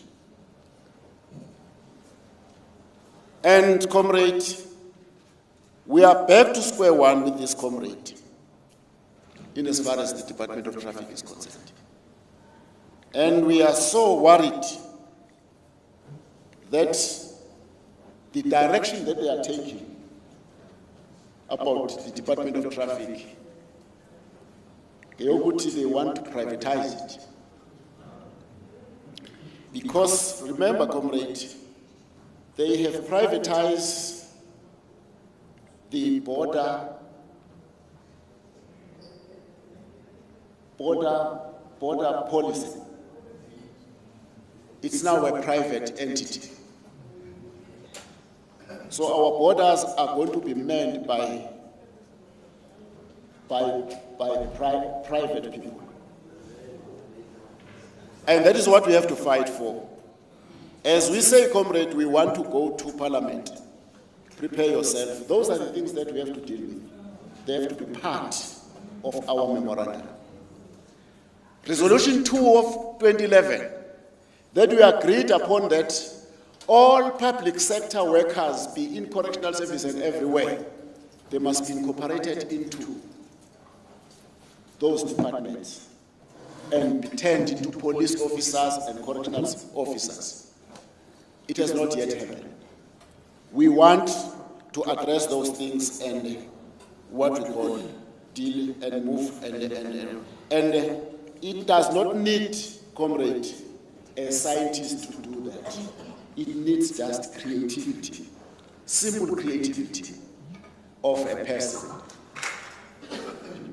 Simple creativity of a person. Comrade Chair, we are going to the Congress of COSATU. We are going to the Congress of COSATU. The first thing that we have to present to the Congress of COSATU, we are the public servant who did not get salary increment COSATU. What do you say? And the president of COSATU, you are too close to the president of South Africa. that worry us. Your proximity to the president. And we don't see, we don't listen, we don't hear COSATU talking about public servants having not get salary increment. We only hear Vavi talking about it. It's like we don't have a general secretary in that federation. We'll address that, don't worry, but COSATU must. The second thing that we have to tell COSATU, we pay a lot of money to COSATU. Per month, Popcru pay over 500,000 per month. Every month, we pay to COSATU over 500,000.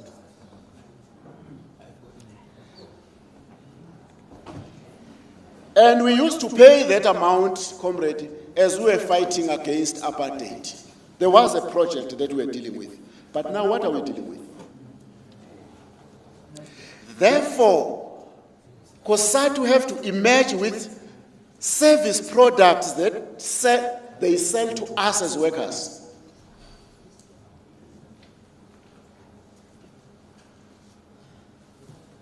These are the services we offer to what we call. We enter into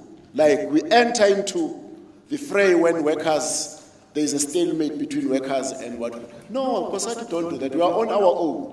And we have been for our own for a long time. We want COSATU to account for the value of money we're giving them. SACP offer us political education. There's something we don't just give money. They indulge into political education with our members.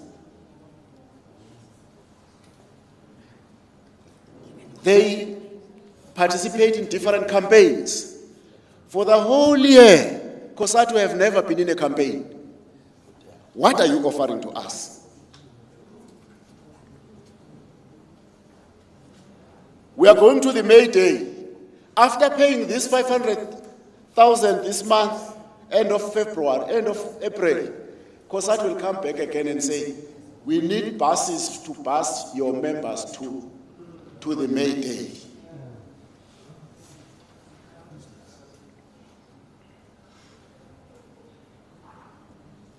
We need leaders who understand the dynamics of today, politically and economically. We need them. That space, some people are in COSATU. COSATU is not there. Some people are playing in that space. Some people are playing in that space. And that is space that we want. We want the SACP to deal with the political, what we call, dynamics of this country. We want the COSATU to deal with the economic dynamics of our country. They can't just sit down and, no, it can't happen, comrade. Comrade Chairperson, we want to discuss the issue of the alliance. Is it still relevant to be in the alliance or not? If it's still relevant, who is the leader of the alliance in the absence of the ANC? Because the ANC, we appointed the African National Congress to be the leader of the alliance. And who is the leader of the alliance now? Because the alliance is leading itself. Even the SACP is afraid to lead. We must sit down and discuss that if the alliance is still relevant. And we don't want the SACP to talk about, we want to talk, these conferences that are coming, we want clear answers on this matter. SACP, you came with the reconfiguration of the alliance. That's a concept. We want to know where we're going. We're tired of interrogating concepts every day. We want a direction. Where are we going with the alliance? The Youth League of the ANC in the conference, last conference of the ANC, pushed the ANC oldies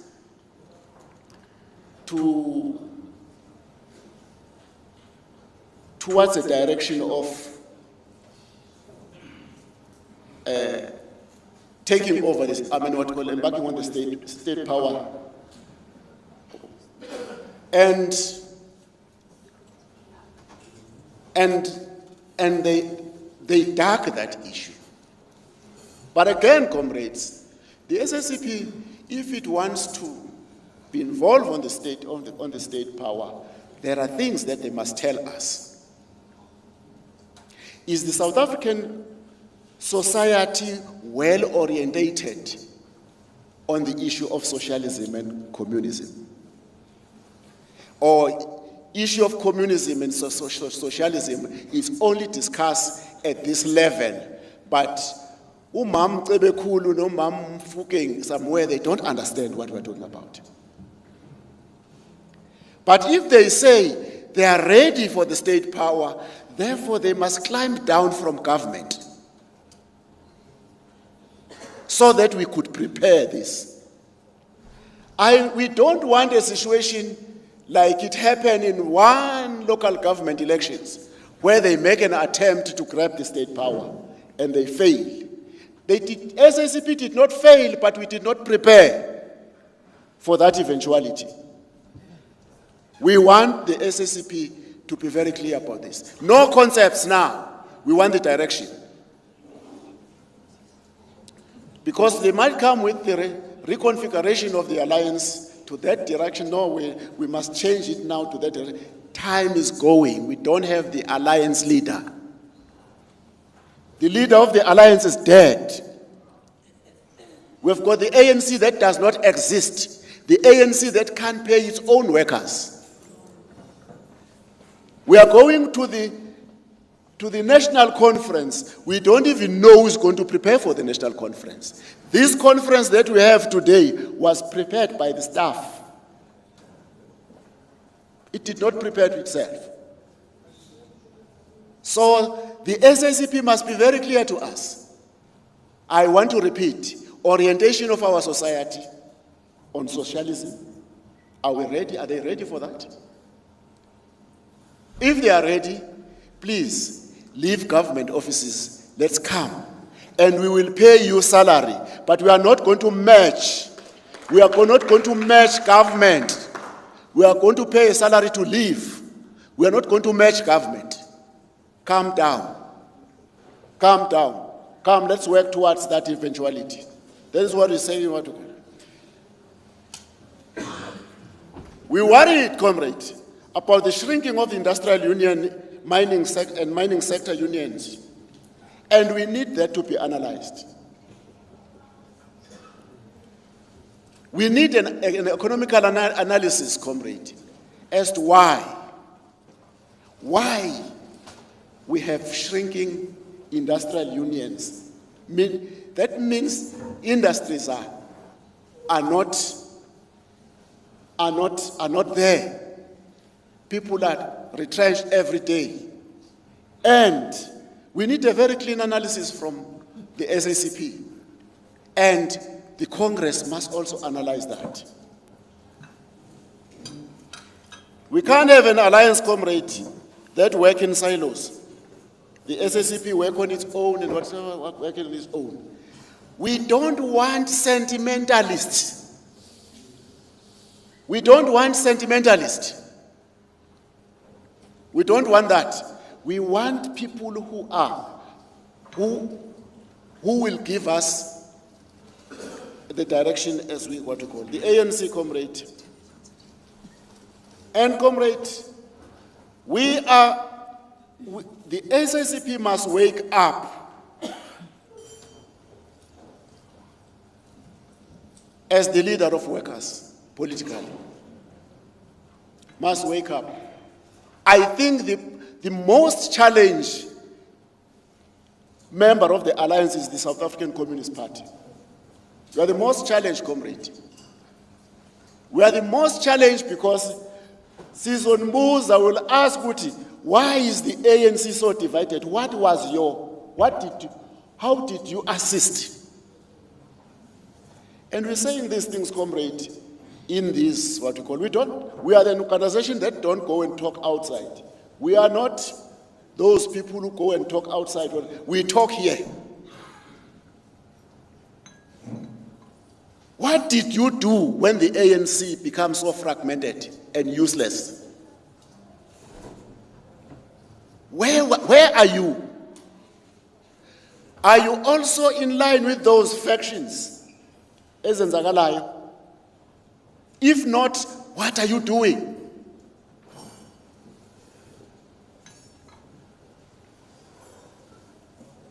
What do you say about the NDR as the project of the left?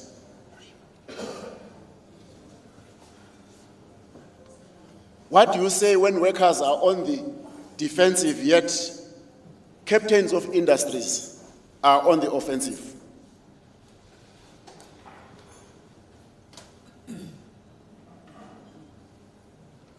Comrade, for now, we are going to be outside the chambers, bargaining chambers. I think I've said that. And we want to take an initiative of Popcru going forward.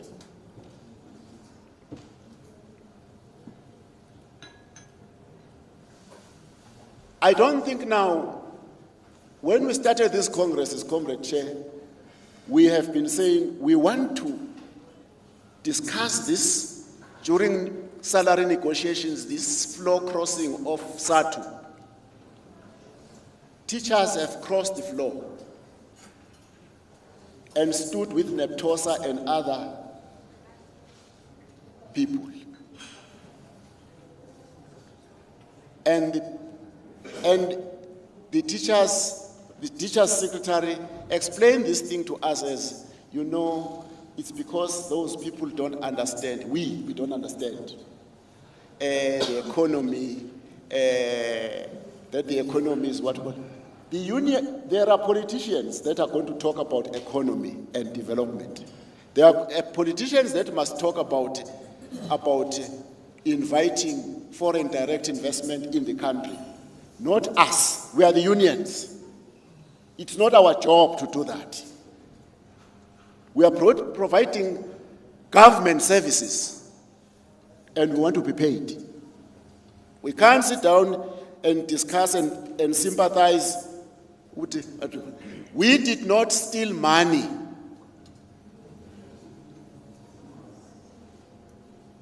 The Zondo Commission criminals must be arrested. But the Zondo Commission criminals cannot be arrested because the SAPS don't have capacity of investigating those cases. Your NPA want to investigate and prosecute. It's just a mess. Your hawks across the country, you don't have more than, there are less than 3,000 hawks members across the country. So that capacity is not there.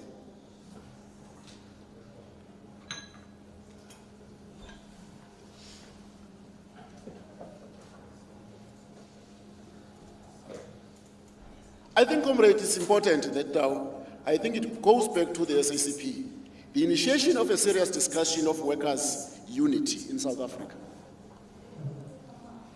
We can't discuss as different federations unity of workers, but it must be discussed at the level of the SACP, who must bring all federations together so that we could come up with a strong federation in South Africa. It can't be a discussion amongst ourselves, because if it's a discussion amongst ourselves, it's going to talk about, you're talking about positions of people here. Therefore, that unity is what we call, is needed. And also the coordination of the public sector bargaining activities. Comrade, we have to deal with it in COSATU. But another thing that is very important, comrade, that we have to deal with in COSATU, it's not about who take a position of a secretary. It's about analyzing ourselves as leaders in COSATU. Do we really have critical thinkers in COSATU?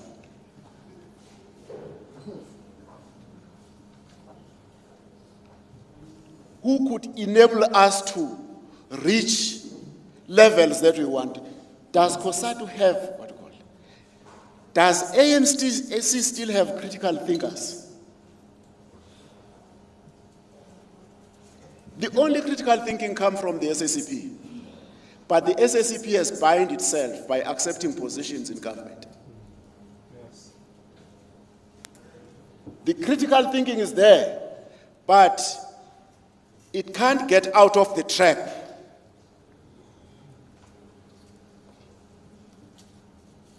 We want our SACP. We want our SACP to lead, and SACP must lead. It can't lead us inside the ANC. And we can't wait for the ANC one day to wake up, because all of us will be gone.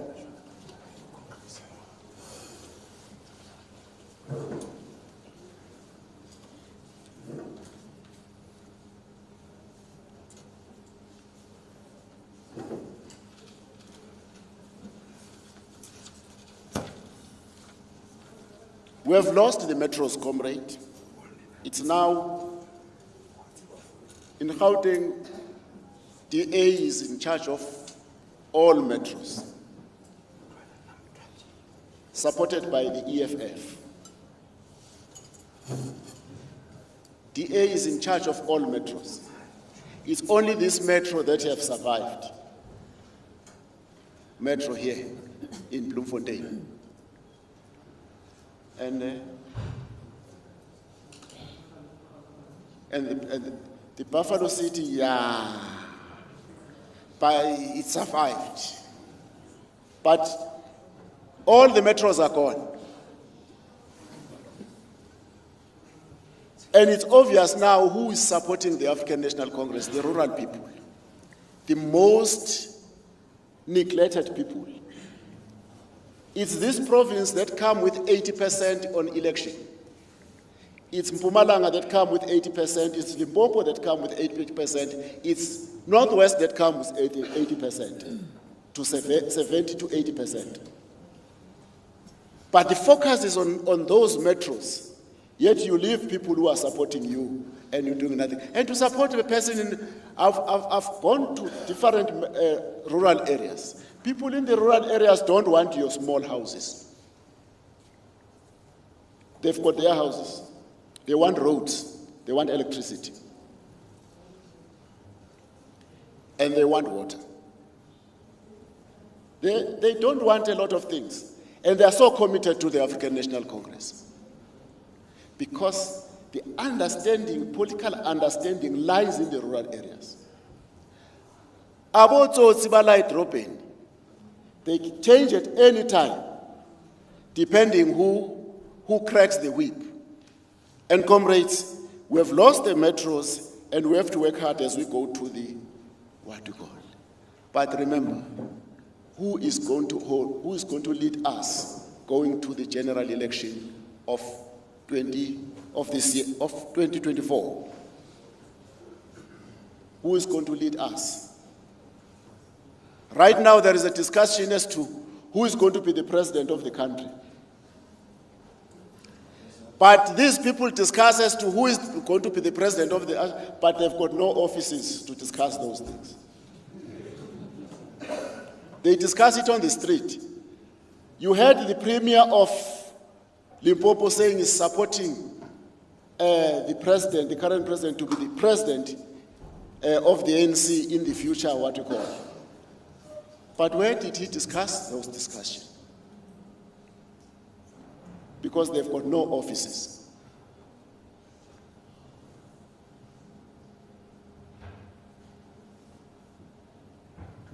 We also have a problem, comrade, about the constitutional power of the Integrity Committee of the ANC. Where do they draw their power? I don't say it must not exist, but it must have an impact in its initiative. Siyayifuna. So that when we say, hey, step down, you step down without complaint.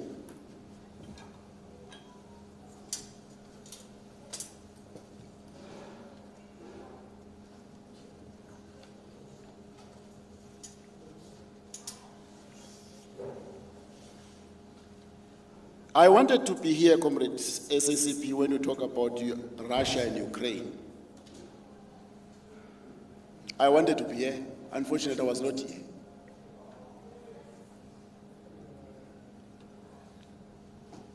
Some of my SACP comrades are condemning Putin that is not Putin,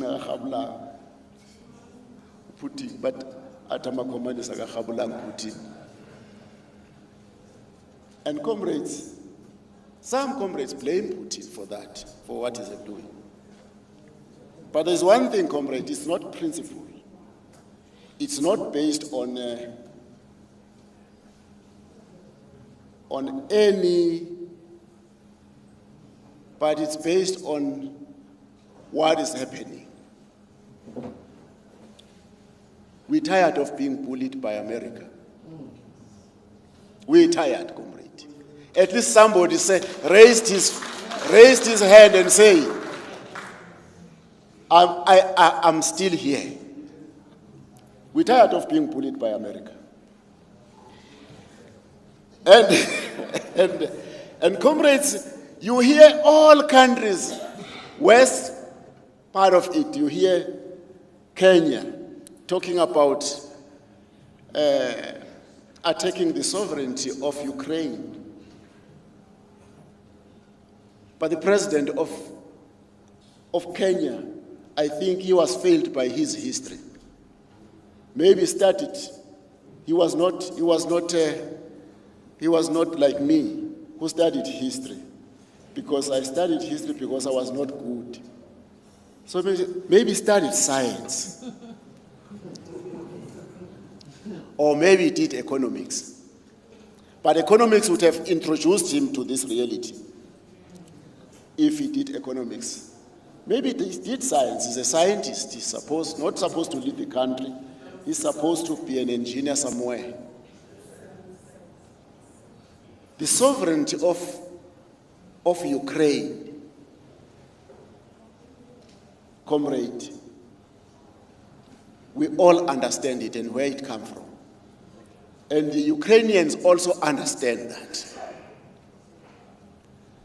But there is no way that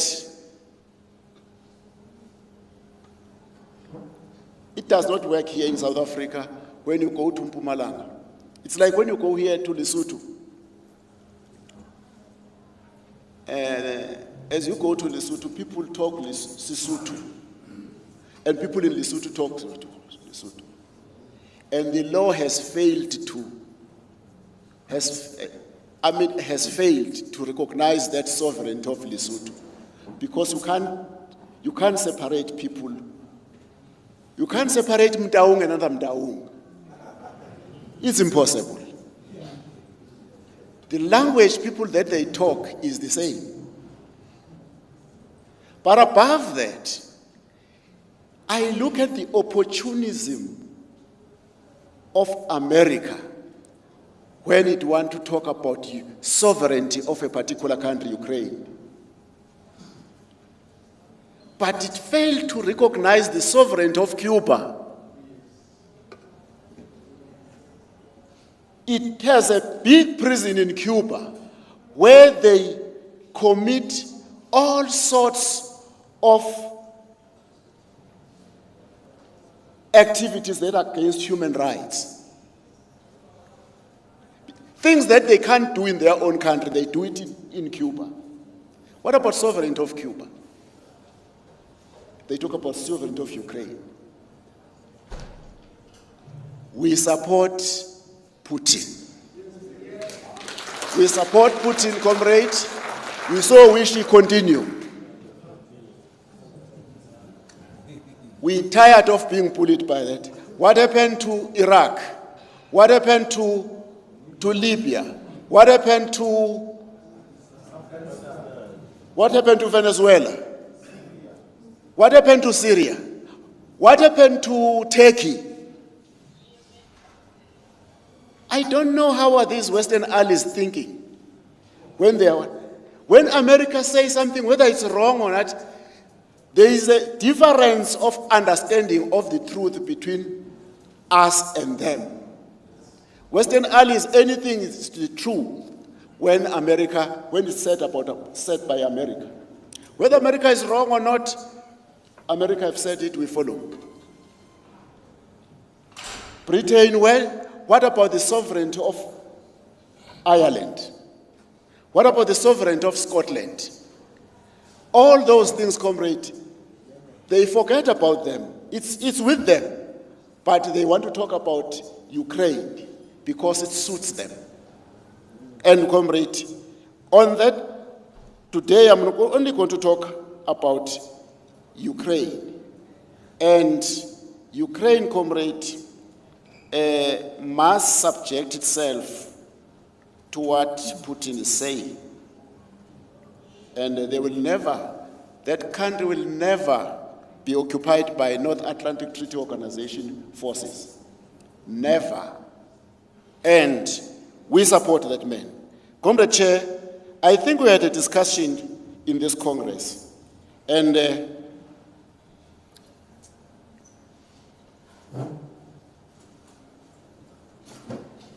we have, the only thing that we don't have, comrade, is SANCO in our alliance.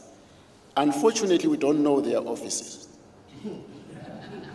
And we must be worried if SANCO's offices and address are not known as the members of the alliance. We must be worried because we have got a lot of challenges in our localities. There are many things that are problematic here, and they need SANCO, a living SANCO. And yes, we're saying, comrade, thing that I want to address my comrade leader. I want to address GBV. I think you will understand me. Please, GBV. The last thing that I want to address is GBV, comrade. Comrades, we must address GBV openly. We must not be opportunist when we address the issue of GBV. GBV is a problem in our country. And men are killing women. And statistics tells what to call. But comrade, in conferences like this, let's not go and join a march of GBV and shout GBV outside and leaving GBV in correctional service and police service. GBV is rife in the police.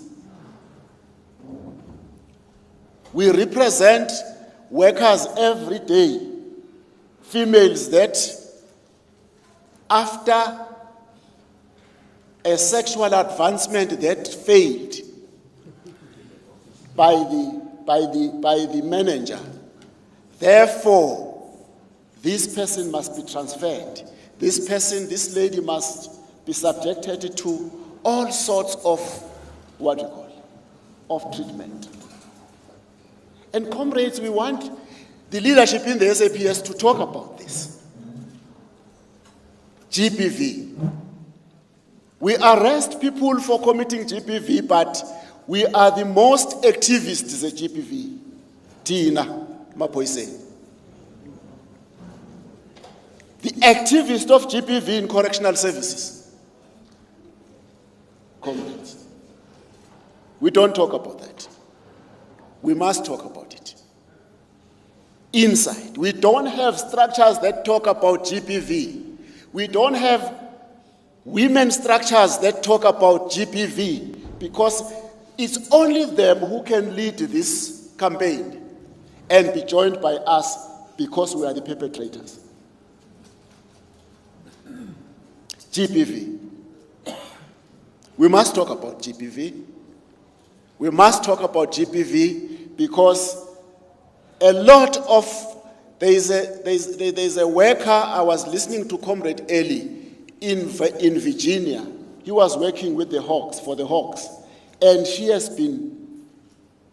ran away from the department just because we can't deal. And the Popcru, shop steward, stood with the manager.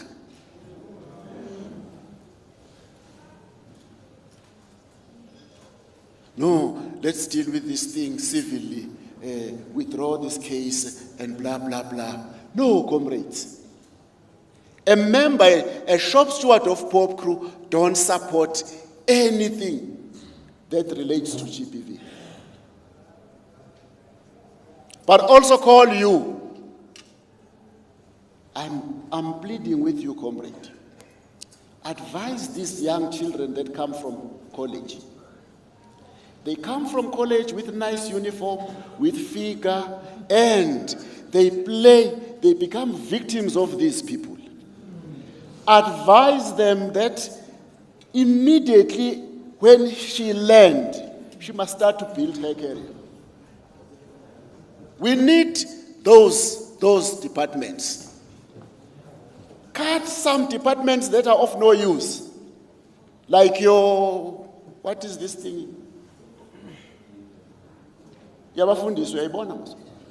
Chaplain service. What do we do with chaplain service? Is that a scarce skill? Cut those things.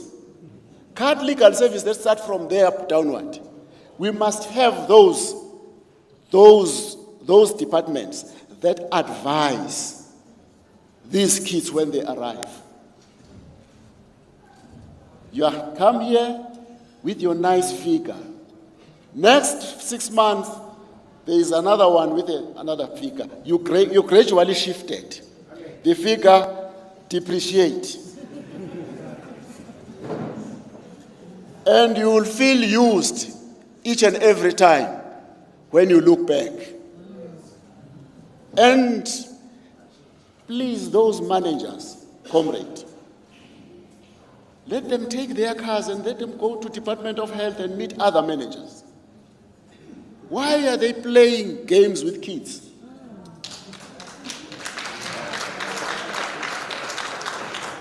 We're talking about GBV and how it manifests itself in these departments. We wake up tomorrow, we have got a constable that posts us left and right in a station. Let GBV be dealt with, comrade, as soon as possible. And the reason why I said, comrade, stay here, because you see, people don't think that we talk about these things. GBV must stop. And comrade SACP, we must also, as structures in politics, talks about GBV. We can't be the leaders of society if we still commit GBV. In the January 8th statement, you know what is happening there, comrade. In the January 8th statement, I was there in Kimberley. One child came and complained to the organizer, you know, this 15,000 is too small. I've made my nails, I've made my hair, 15,000 is too small. The GBV that we commit as politicians going to this is what we call it. GBV must start discussion from there. Structurally, we have to discuss about these things. GBV. I happen to live along the N3. Not only the ANC, but all politicians with their big cars driving to July Handicap. And driving with kids who are supposed to be their grandchildren. Then after that, they will stand on the podium, GBV, we are going to do that and that. No, comrade, we have to deal with these things. We are not going to say them outside. You know about them. But let's deal with ourselves first on the GBV. Let's set the example, because if we do not do that, we are not leading the society. We're not leading the society. Sorry if I did say the wrong things. But in the police, this is what I want to say. All the constables don't belong to the managers. Popcru shop steward is their field. Shop steward's place, not managers.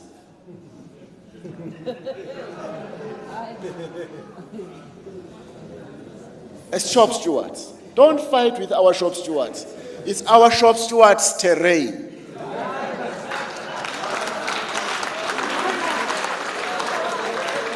We say this thing based on moral obligation, but also we want to fight for the space. Thank you very much, comrade.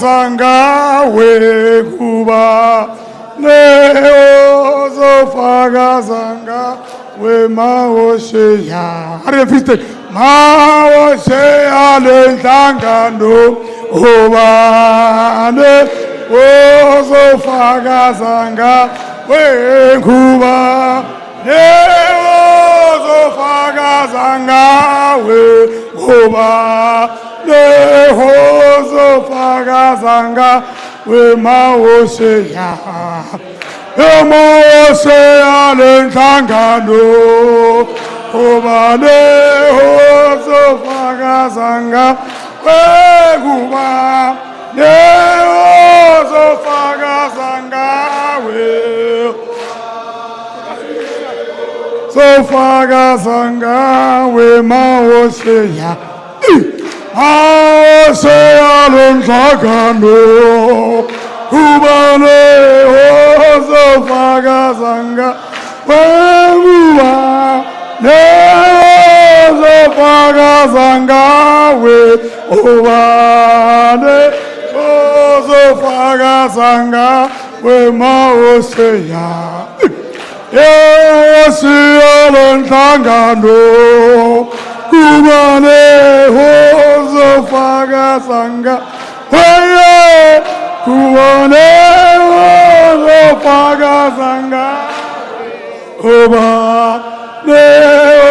Ozo Fagasanga, We Mao, Popcru Tulena, Ase Alentangando, Fagasanga, Weye, Kubane, Ozo Fagasanga, we Oba, Nehozo Fagasanga, we Maoseya, Maoseya Lentangano, Kubane, Ozo Fagasanga, we Kubane, Fagasanga, we Oba, Popcru Amose alentangano Kubane ozo fagazanga Kubane ozo fagazanga we Obane so fagazanga we maoseya Amose alentangano Kubane ozo zanga pezu Kubane ozo fagazanga we Obane oyo fagazanga we maoseya Omaweshe yale panguyo kubane zofaka zanga kubane yofaka zanga kubane zofaka zanga omaweshe ya hello yale Popcru Popcru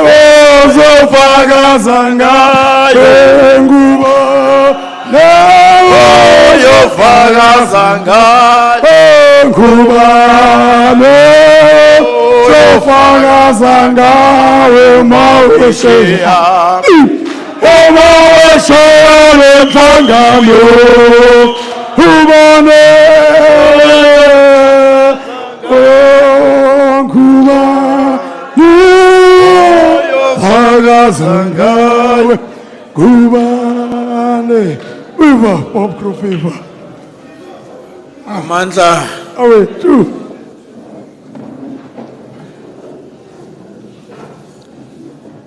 I think we are still within our program for day 2. Now it will be that time whereby we are going to give the provincial secretary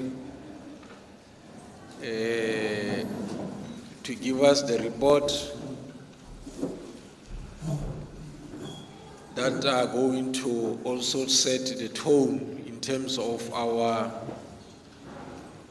commissions. And earlier on, I think we have taken note, all our speakers,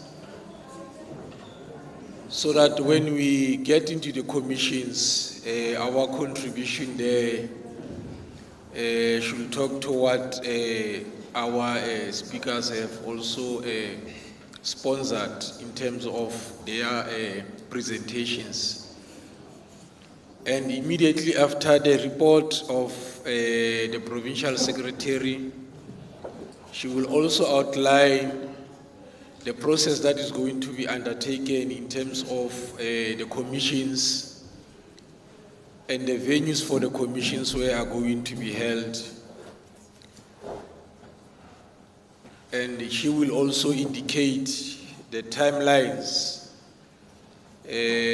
for the duration of today's program, so that we can able to do justice in this Congress, so that when we go tomorrow for the plenary, we could have done justice to the reports that have been submitted, so that when we take the resolutions, we take the resolutions that are going to take this province forward in the next coming term of office. So with a revolutionary song, let me allow the provincial secretary to gravitate to the podium. ANC, yaba organizer, kosachu, yaba mobilizer, ipati, yaba khabudisa, kosasi, yaba educator, isasko, yaba graduator, when you lay, elela pepsene, ANC. Yaba organizer, kosachu, yaba mobilizer, ipati, yaba khabudisa, kosase, yaba educator, isasko, yaba graduator, when you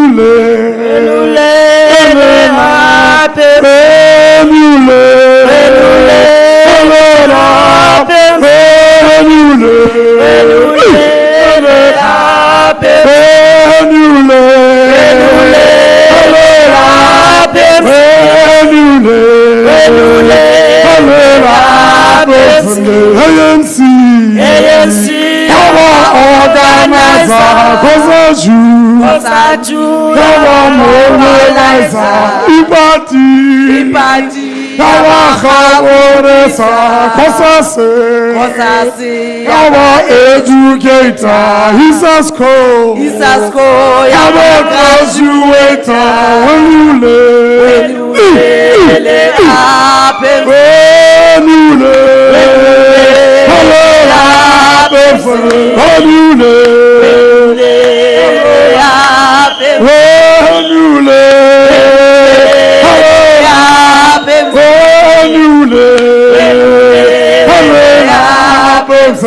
ANC, Yaba organizer, kosa ju.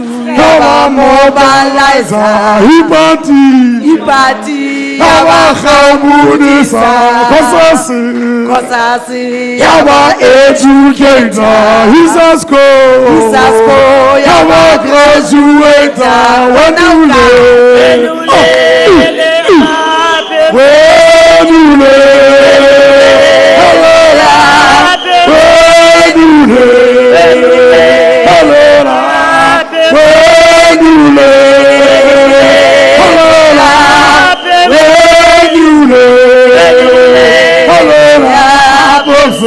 ANC, Yaba organizer, kosa ju, Yaba mobilizer, ipati, Yaba khabudisa, kosa se, Yaba educator, isasko, Yaba graduator, when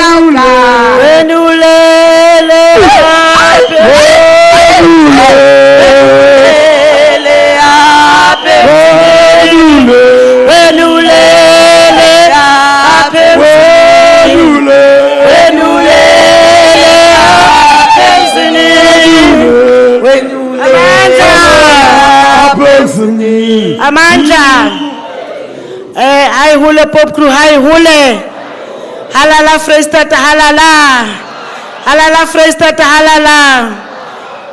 Thank you, comrades. In the interest of time, we are going to present the report, but we'll go direct to the synopsis of the report. We sent the report well in advance to the PEC members, and we believe that they had an ample time to go through those particular reports. Because immediately after this, comrades, we need to break for the commission. And remember, this is the real work of the organization, of the Congress. Because after this, comrades, we need to come with a program that will take this particular province to another Congress. So, comrades, this is the document that we're supposed to do justice on it. We make you aware yesterday that we are going to work very hard today, and we might work until very late. But in the interest of time, comrades, more especially on the political report, GS, most of the issues has been covered as when the speakers were ascending the stage, and the comrades that managed to go to the political report will agree with what we are saying. The only important thing, comrades, that we need to zoom in our report, more especially on the political report, while still waiting, the comrades there, it's me who's supposed to do with this one. Comrades, our report is a political report, international, socio-economic, and organizational report. This is the whole report that we are going to try to sum up in 30 minutes, if possible. Comrades, on the political report is divided into sections. On the overview, and further, comrades, we are highlighting to say, from 2015 to date, our political journey was correctly captured on page 4 and 5 of our report that we need to take note of in terms of our own discussion.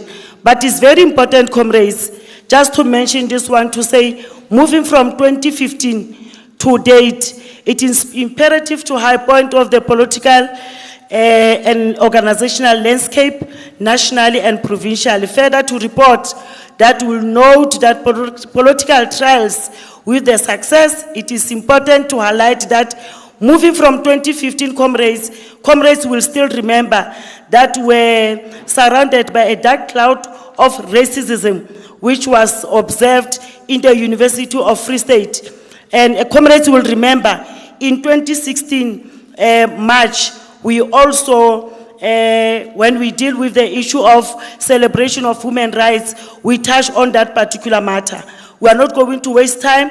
When you check on our report, comrades, we have given the synopsis on what is the 21 of March, why we're supposed to celebrate the Human Rights Day.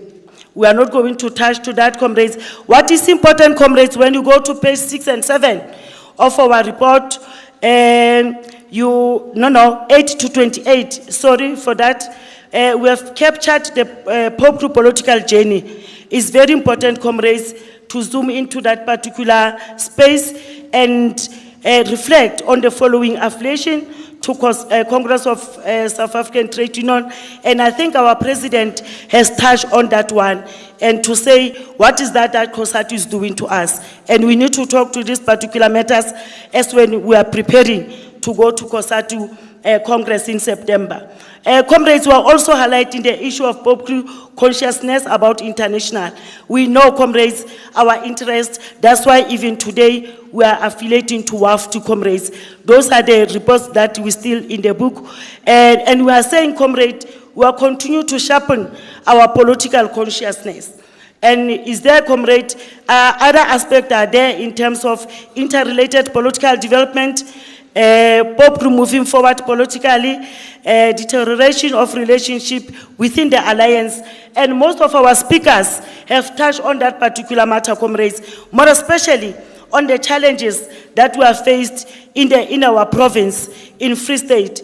That's why the president said, comrades, we should not find ourselves being part of the functions within the ANC. We need to know, as Popcru, which direction that we are supposed to go to. Comrades, on page 29 to 30, we are capturing the development within African National Congress within the province. We are not going to go to that particular matter. We believe that the comrades have also went to that particular one. Comrades were also highlighting the issue of South African Communist Party. But what is important, we made a resolution in 2015. Comrades, that is not yet implemented. Unfortunately, SACP is not here to respond to that, but we make a resolution in terms of building party units within the workplace. But comrades, is still the matter that still we had to attend to it. On local government and provincial performance is captured from page 35 to 40, comrades. We are not going to deal with that. We are just highlighting the frustration that we are confronted with as we're moving is a synopsis of all local government elections, comrades.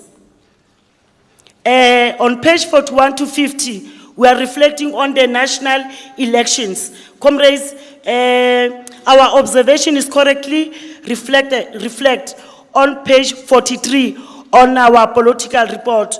Comrades will find that particular reflection. All of us, we believe that this was the most difficult elections ever that we find ourselves in. The issue of state capture inquiry from page 51 to 55, and the president has also captured it very well, comrades. And also the phase 1 of the report is captured in the report, and those recommendation of the key findings of the report that were 10. The most important things, comrades, that we also need to look at is the issue in terms of impact of the 4th Industrial Revolution. When you go to page 55 and 57 of our report, comrades, we should not take, and for those particular commission that is going to work on the issue of the political report, we need to reflect on this particular matter because, comrades, it talks to our bread and butter issues because it raises the bar of unemployment. So it's very important that this particular Congress talk to this particular matter, comrades, because it brings a lot of change in employment. We are not going to reflect in that. All of us were aware of that, but it's there in the report, comrades. This one, comrades, is a synopsis of the state provincial address by our premier till 2015 to 2019. It captured on page 57 to 59. The priorities are there, comrades, in terms of the youth employment. We need to reflect as whether those particular things are there. But especially, remember our interest. I remember in one of the premier speech talk about the employment of traffic officers, or 30 traffic officers. That 30 traffic officers is not enough for what we are having currently, comrades. Then on the previous one, he was talking about 40. You come with 30, you add 10. That thing is still not sufficient, but we are still going to talk to that particular issue as when we are dealing with the report. Then, comrades, in our report, we are also going to assess the international balance of forces. That is on page 68 to page 69. The national question and social cohesion, comrade. My apology.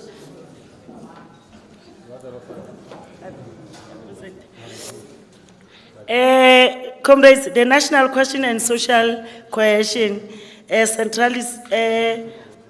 centrality of social agency, the motive force of the national democratic revolution is captured on page 70 to page 77. I believe that most of our PEC members, they managed to go through the report, comrades. We are trying to run with the speed. On the COSATU report, comrades,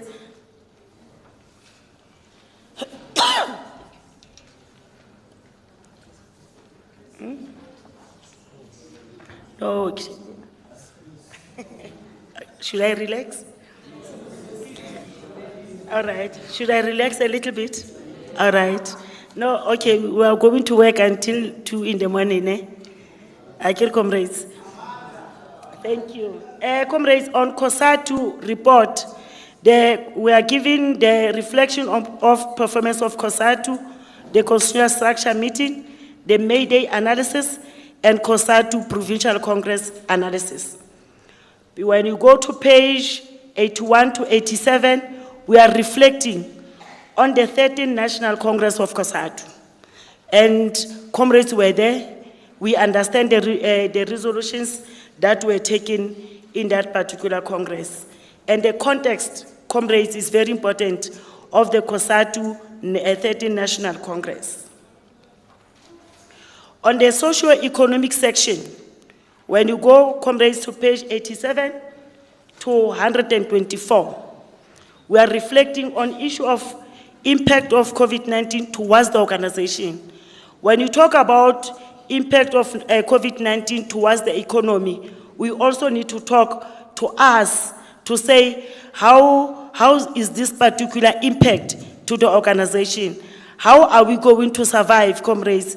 Because we lost a lot of members during COVID-19. But apart from that, comrades, it has a very negative impact, even on our business, that particular matter. So as Free State Congress, when we deal with that particular matter, we need to be very vigilant enough and come up with the plan to say, how are we going to sustain ourselves in the midst of COVID-19?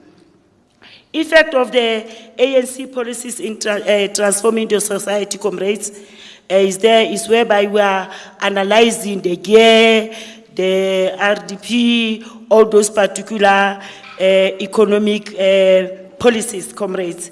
And the big, like we said, the brief background on the RDP and how it has been abandoned, emergence of the controversial gear. And these particular things, comrades, they have been covered by our own speakers as when they were talking. The direct role of IMF and World Bank in the development of ANC economic policies. Emergence of the NDP, comrades. And we are further raising a question to say, can the NDP address the challenge experienced by majority of South Africans. On the organizational report, we are done with that one, comrades. We said we are just going to make the synopsis. We are not going to highlight with this one. In most cases, we've been saying the Provincial Congress duties as outlined in our constitution. But in our overview, comrades, we are saying Popcru delegates assemble here in Imvelo Lodge, Bloemfontein, from all corners of Free State Province under the theme, 32 years of working class consciousness, defending workers' rights, and build a self-sustainable union. We are meeting here representing plus or minus 12,000 Popcru United members to celebrate the 32 years of the existence of the giant, and indeed Popcru, comrades, is growing with leaps and bounds. Comrades, we need to highlight, or we need to high point the issue that we are sitting after our very successful Congress, National Congress, the one that we had in KwaZulu-Natal. Part of that particular Congress was to celebrate the 30th anniversary of this Popcru, what do you call it? Gigantic organization. If it was not because of COVID, comrades, we were supposed to have our congresses and further celebrate those particular 30th anniversary. That's why you see our T-shirt with the big emblem of the 30th anniversary. In one of the NEC, President said, we have closed one of the national. As when we move in towards the province, we need to close the 30th anniversary with the style. That's why they designed T-shirt, President, on this province, because we wanted to conclude 30th anniversary in style.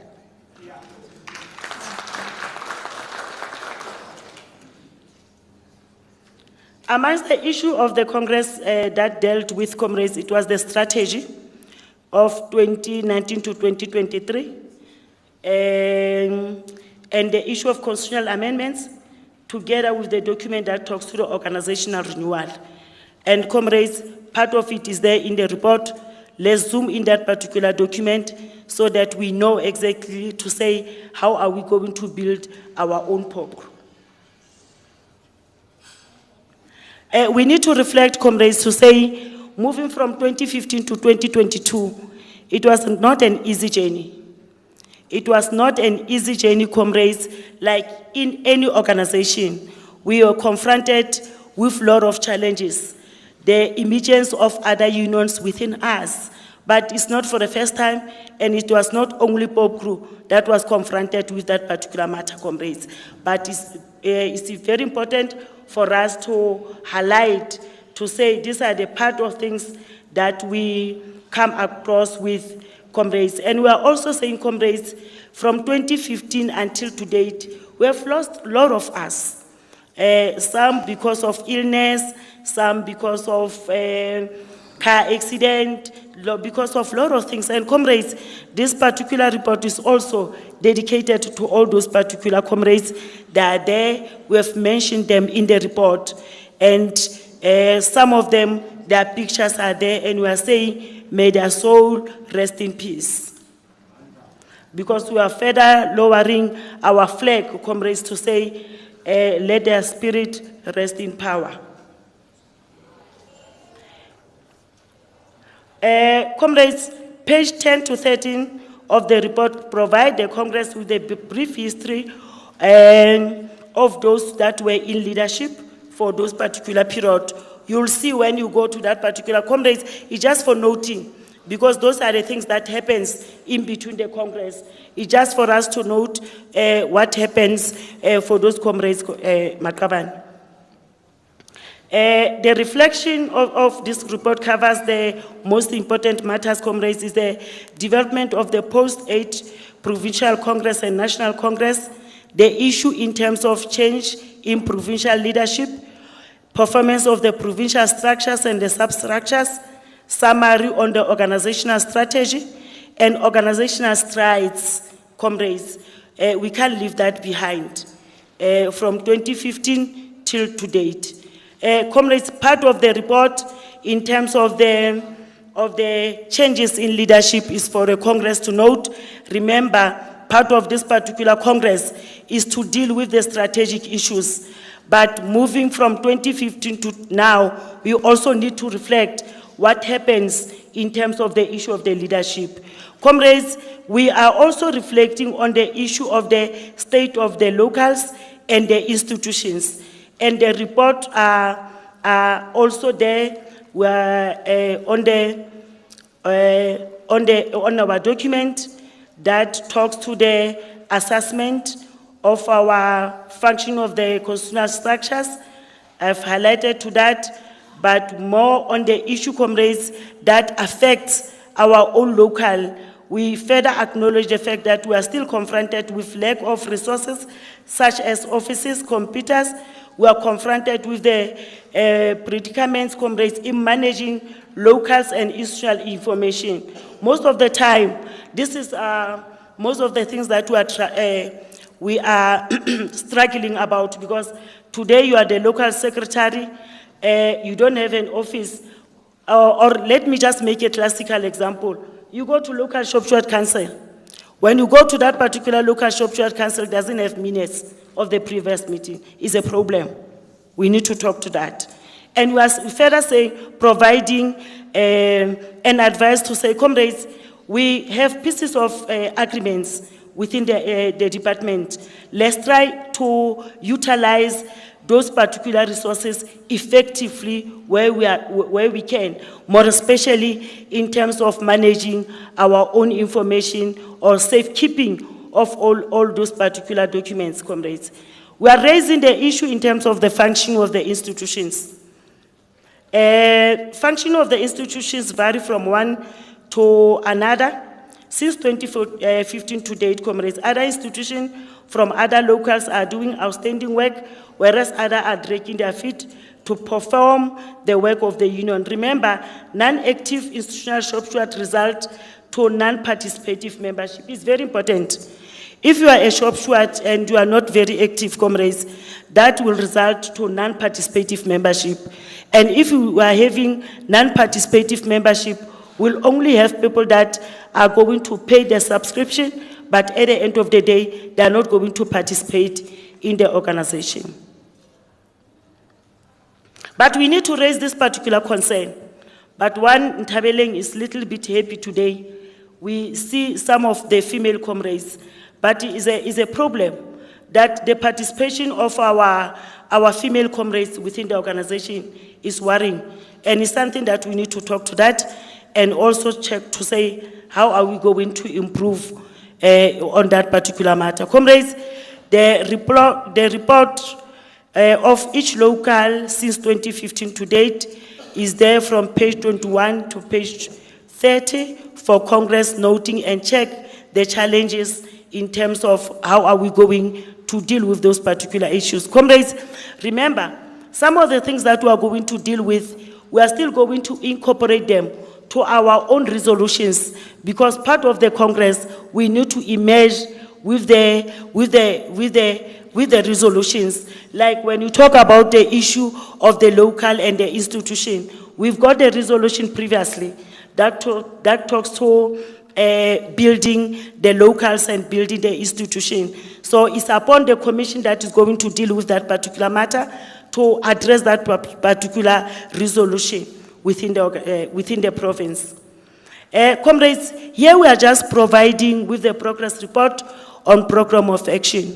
From page 30 to 32, the report reflects progress with regard to program of action as adopted by Provincial Shop-steward Council in implementing the 8th Provincial Congress resolution.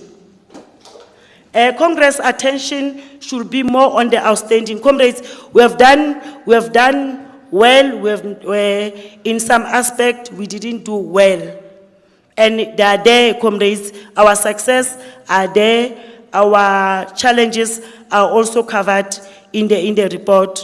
With this one, comrades, is an assessment of our previous strategy that is reflected from page 32 to 35. that talks to Popcru value chain of growth and sustainability, recruitment and retention, comrades. I think this one, comrades, is our business.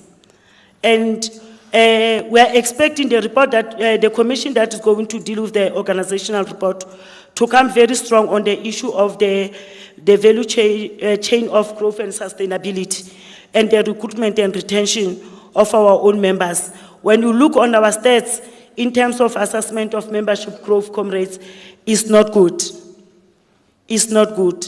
We are doing very well in terms of providing an adequate service to our members in the province. But comrades, in terms of sustainability and recruitment, we need to talk to that particular matter, comrade. I'm not going to touch on the issues, comrades, that affected the membership decline. And I think this is not only the matter of Free State, but is a national matter. You will see there, comrades, the issue of early retirement, the wage bill issue of cutting of public sector, a lot of things that are there, comrades. But we are not going to deal with that particular one. Then we'll move into the one of membership service is there on page 36. Comrades, we have also highlighted on that one, we are doing quite well in terms of providing service to our members, but we still lack strategy in terms of recruitment and retention, comrades. When you go to, in our last Congress in 2015, we had plus or minus 600 membership, 600 to 800 membership from Department of Police, Roads and Transport. We took a resolution to say we are going to increase our membership. And that one, comrades, has been achieved because currently we are standing at 1,200. That particular resolution of the Congress has been achieved. They tell us, we have achieved that, we need... Comrades, other thing that is very important that we are highlighting is the issue of holding of general meetings. We know that we are now at another level, but remember our own culture in terms of holding those particular general meetings. You know, Comrade TG, you will see that the ground is so fertile for Popcru to organize, and most of the time when I talk to PEC members, or when we talk to FTSS members, they don't agree with that particular statement. When you go and people, they see the brand of Popcru, you don't recruit them. They said, we have been waiting for you. We want to come and join. So the visibility is going to assist the organization, comrades. And comrades, the issue of the feedback, like now we are in Congress, we are on the Facebook. There are decisions, there are resolutions that are going to be taken out of this particular Congress. It's not for you as a delegate, but let's ensure that at the end of the day, these particular decisions are distributed amongst our membership. Our own membership need to know to say what the president has said in terms of our approach on the non-implementation of the salary negotiations. What is that we are going to do, comrades? This one is the strategy, comrades, on page 36 to 54. The strategic focus is the issue of the fourth industrial revolution. How do we market our own organization? Like I said, when you start to market Popcru, you'll get members. One of the person that was here earlier on from BDE, from election agents, is one of the people that they have established a union that called NAPSAO. When he arrived here, he said to me, PS, I want to join Popcru. He's a former coming from Nehau. He's coming from our department. And he was attracted by our t-shirt, nothing else. No, comrades, it's true. You know, we are going to do that. Comrades, on the sectoral report, we are just highlighting to say we had a Grofley 2001 interdict. It was very difficult for us to go outside that particular matter. But we are happy to announce, comrades, that we managed and currently the relationship is very good. 15 years down the line, we managed, comrades, to address that particular matter of Grootvlei 2001 interdict. That is an achievement, comrades.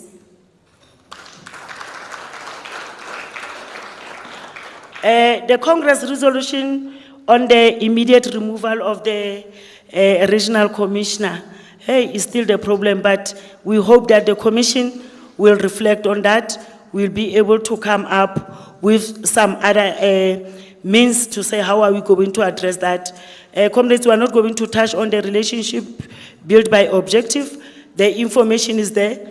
We still have to have this particular exercise to all the departments, comrades. We can't just abandon it, but we still have to have it. But the one of correctional service was not working well for us.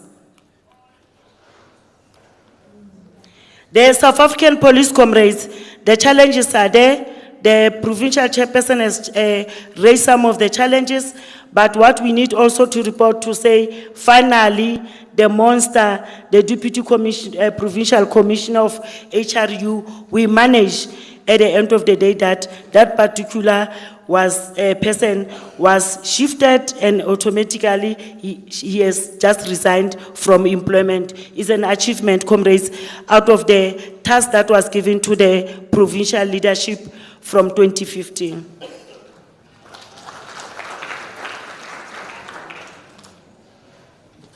Department of Police, Roads and Transport, comrades, we are highlighting the issue that we have dealt with them successfully, the utilization of lawyers during disciplinary hearings, the issue of unfair suspensions, comrades, the establishment of DTT. We are sitting in that particular meeting, but we can't just turn a blind eye on the issue in terms of the uniform of traffic officers, the number, because we still need more traffic officers in Free State. And procedural appointments, all those particular issues has been raised by the chairperson as when he was giving the platform to SAPS. Comrades, G4S, Comrades Toki, in one of the NEC, we reported that we have lost our organizational rights in G4S. And we tried to come with all these particular means, but unfortunately we could not get it right. We come with our own strategy as a province. And as we are reporting today, in G4S we are 70.35%. We are majority, and we've got our organizational rights back. And you look on the agreement that we are signing with G4S, you will smile.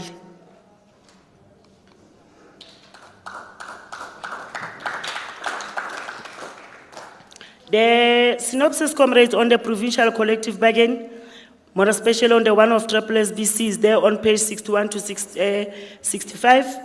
We are providing our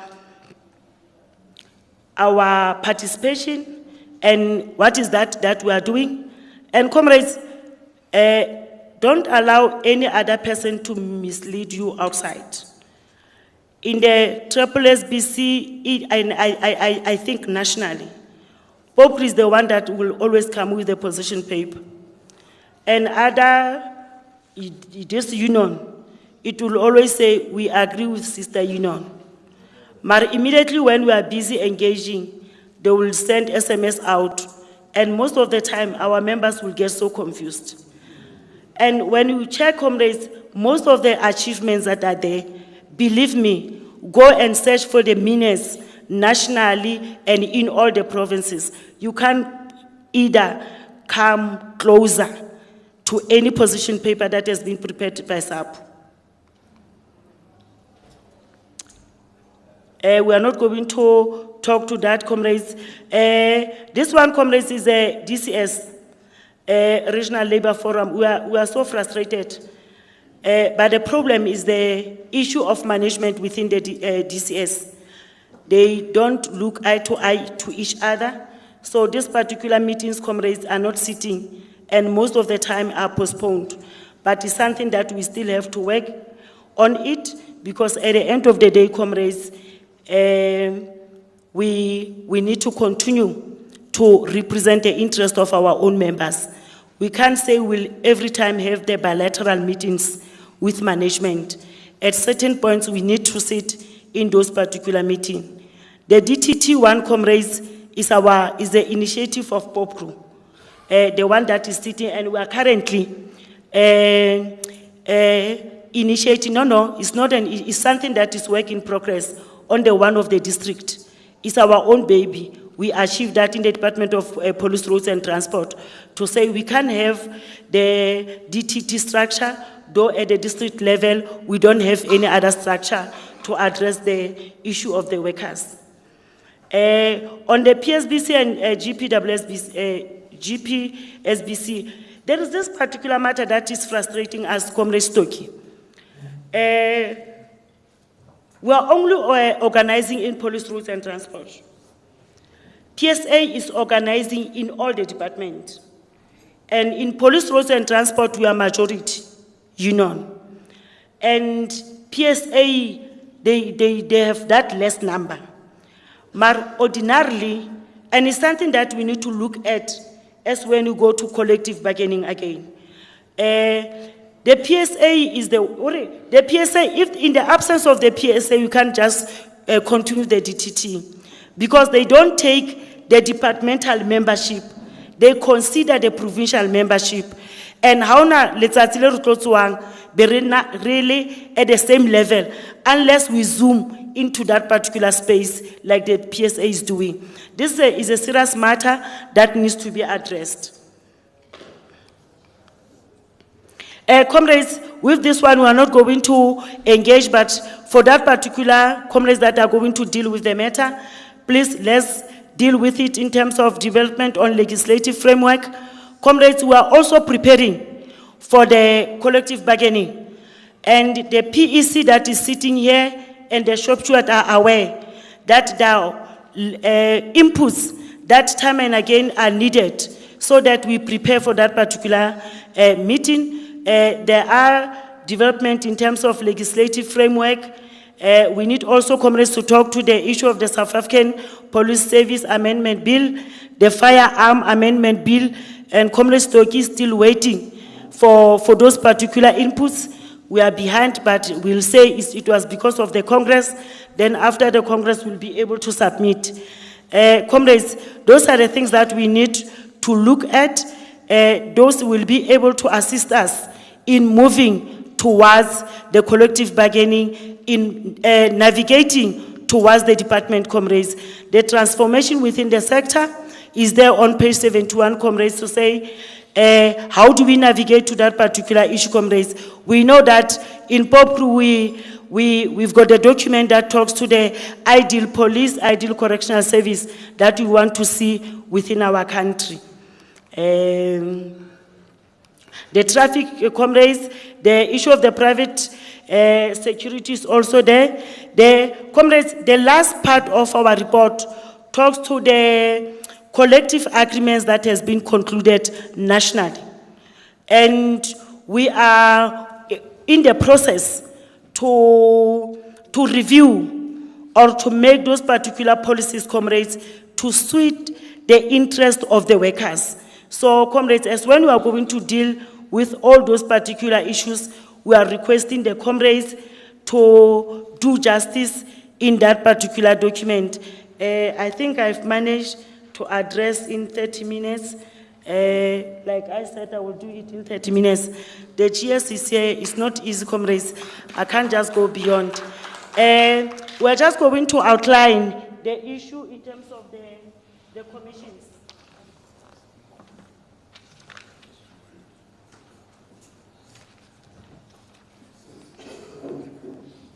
We are still together.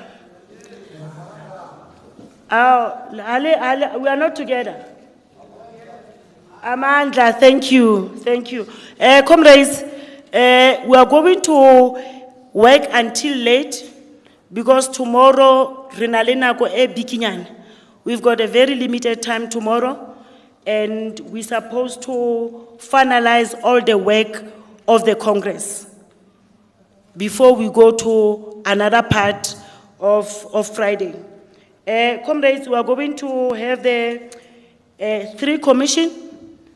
The one is going to deal with the political report, socio-economic report. The facilitator is going to be Comrade Paul Slokwe. The scriber is going to be Tselane Lisenyeo. The COSATU, okay, COSATU and international report. Our facilitators, Comrade Vuiswa or Viswa, after this name. Olai, and the scriber is Mukhese Muleko. Then on the organizational report and the resolutions, comrades, remember organizational report has the sectoral report, has the collective bargaining report. So we are going to deal with that, and Comrade Siu will be the facilitator, Comrade Boysen will be our scriber, comrades. In terms of the commissions, we have arranged there is a bar. When you move straight from this door, there's a space that we are going to utilize for another commission, and another one will go, comrades will still remember where we had our gala at the pool. So we are also going to utilize that particular space.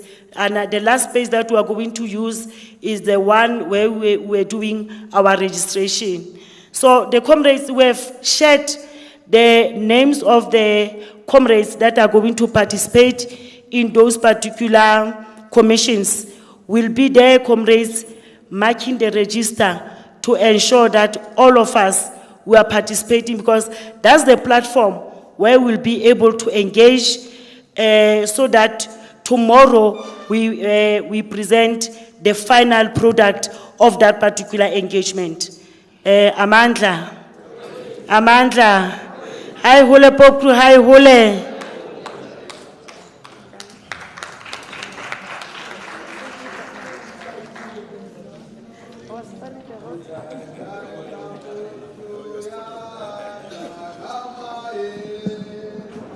Ako itshwaranya nye comrade.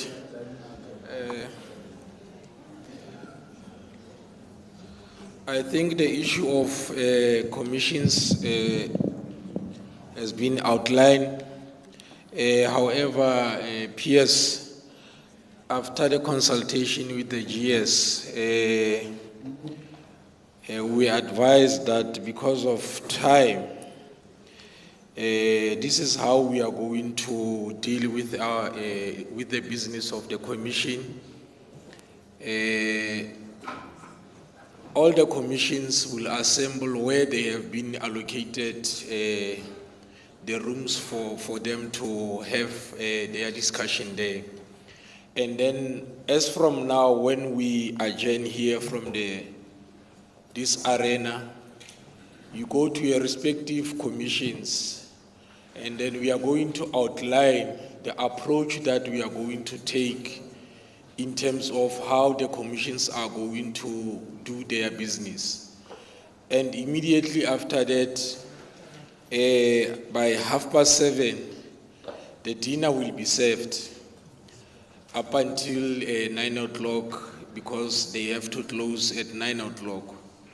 Then tomorrow morning, from 8:30 to 11 o'clock, you will be converging again to the venue where the commission's supposed to be there.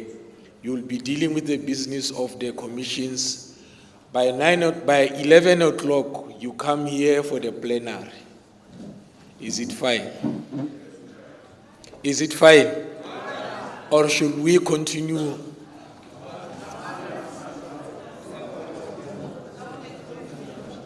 Is it fine? So let us not fight tomorrow morning, 8:30, when we visit the venues where the commission is supposed to be. Let us make sure that by 8:30, all the members of the respective commissions will be sitting there, starting their business. Are we clear on that one? Okay. Can we just get a revolutionary song, maybe if we just to check with the secretariat whether is there any other announcements? Setoto, is that an order? Machabe? Let's see.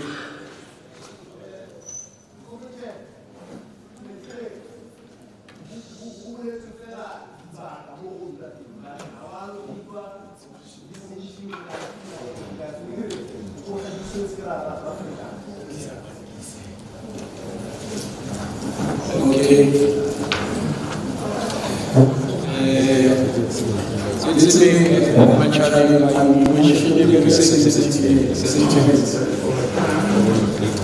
I believe that the provincial secretary has provided such information to the PEC members, but however, I will allow the provincial secretary to you again. It was submitted. I didn't receive on my phone. Yes.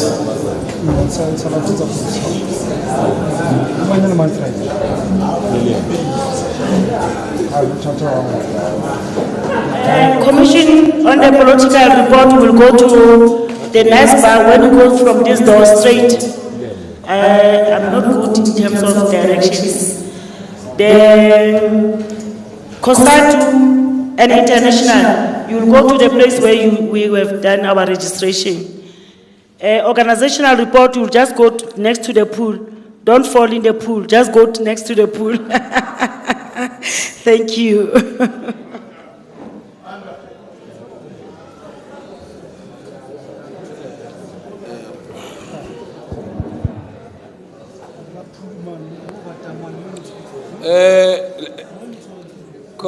We are still in the, I'm trying to locate the commission list, which I believe that we will recirculate again to the PEC members. Please just disseminate that particular information because we don't have a hard copy of it. We don't have a hard copy of a list of the commissions, but we will resubmit again. Just check it because we have a free Wi-Fi there. We can able to access it.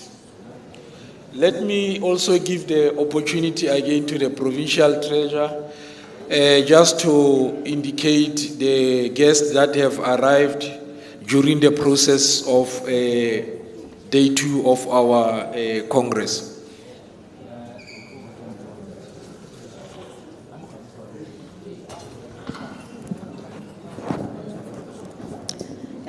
Thank you, Chairperson. Comrades, we are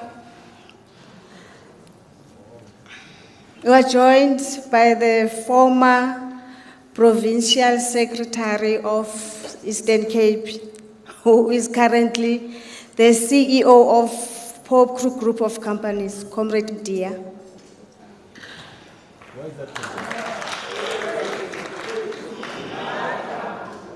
Also, in our midst, we have our former provincial treasurer in the provincial secretary in Free State, who is currently the managing director of Workers Life, Comrade Madlala.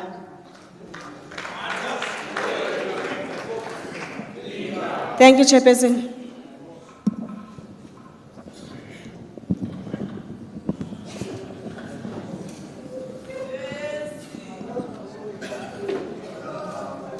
I'm trying here to send you the list.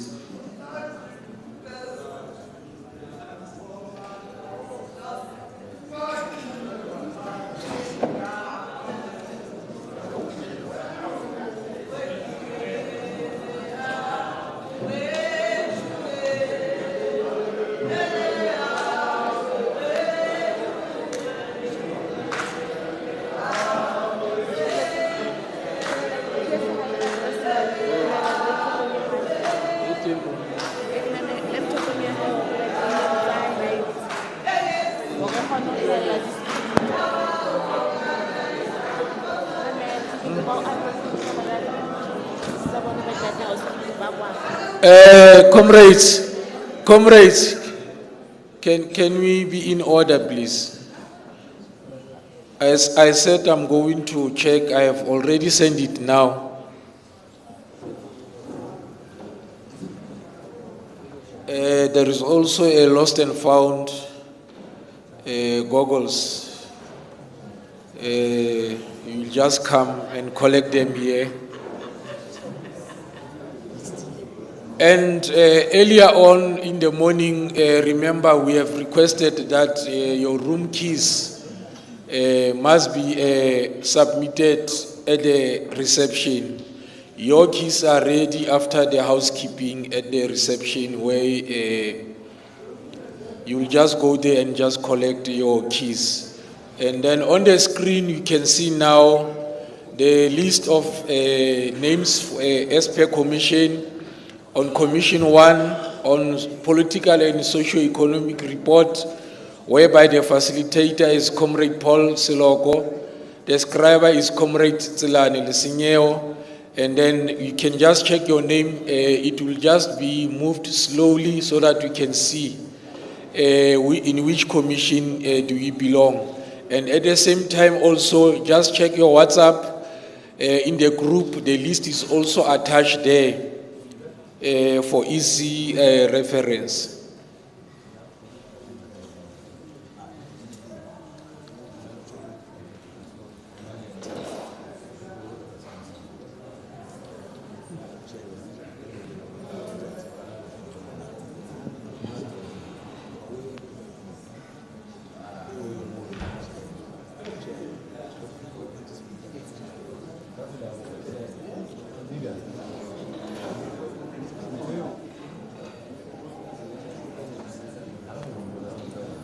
Can we break to the commissions as we have agreed? You will just see the list and you will just check on your WhatsApps.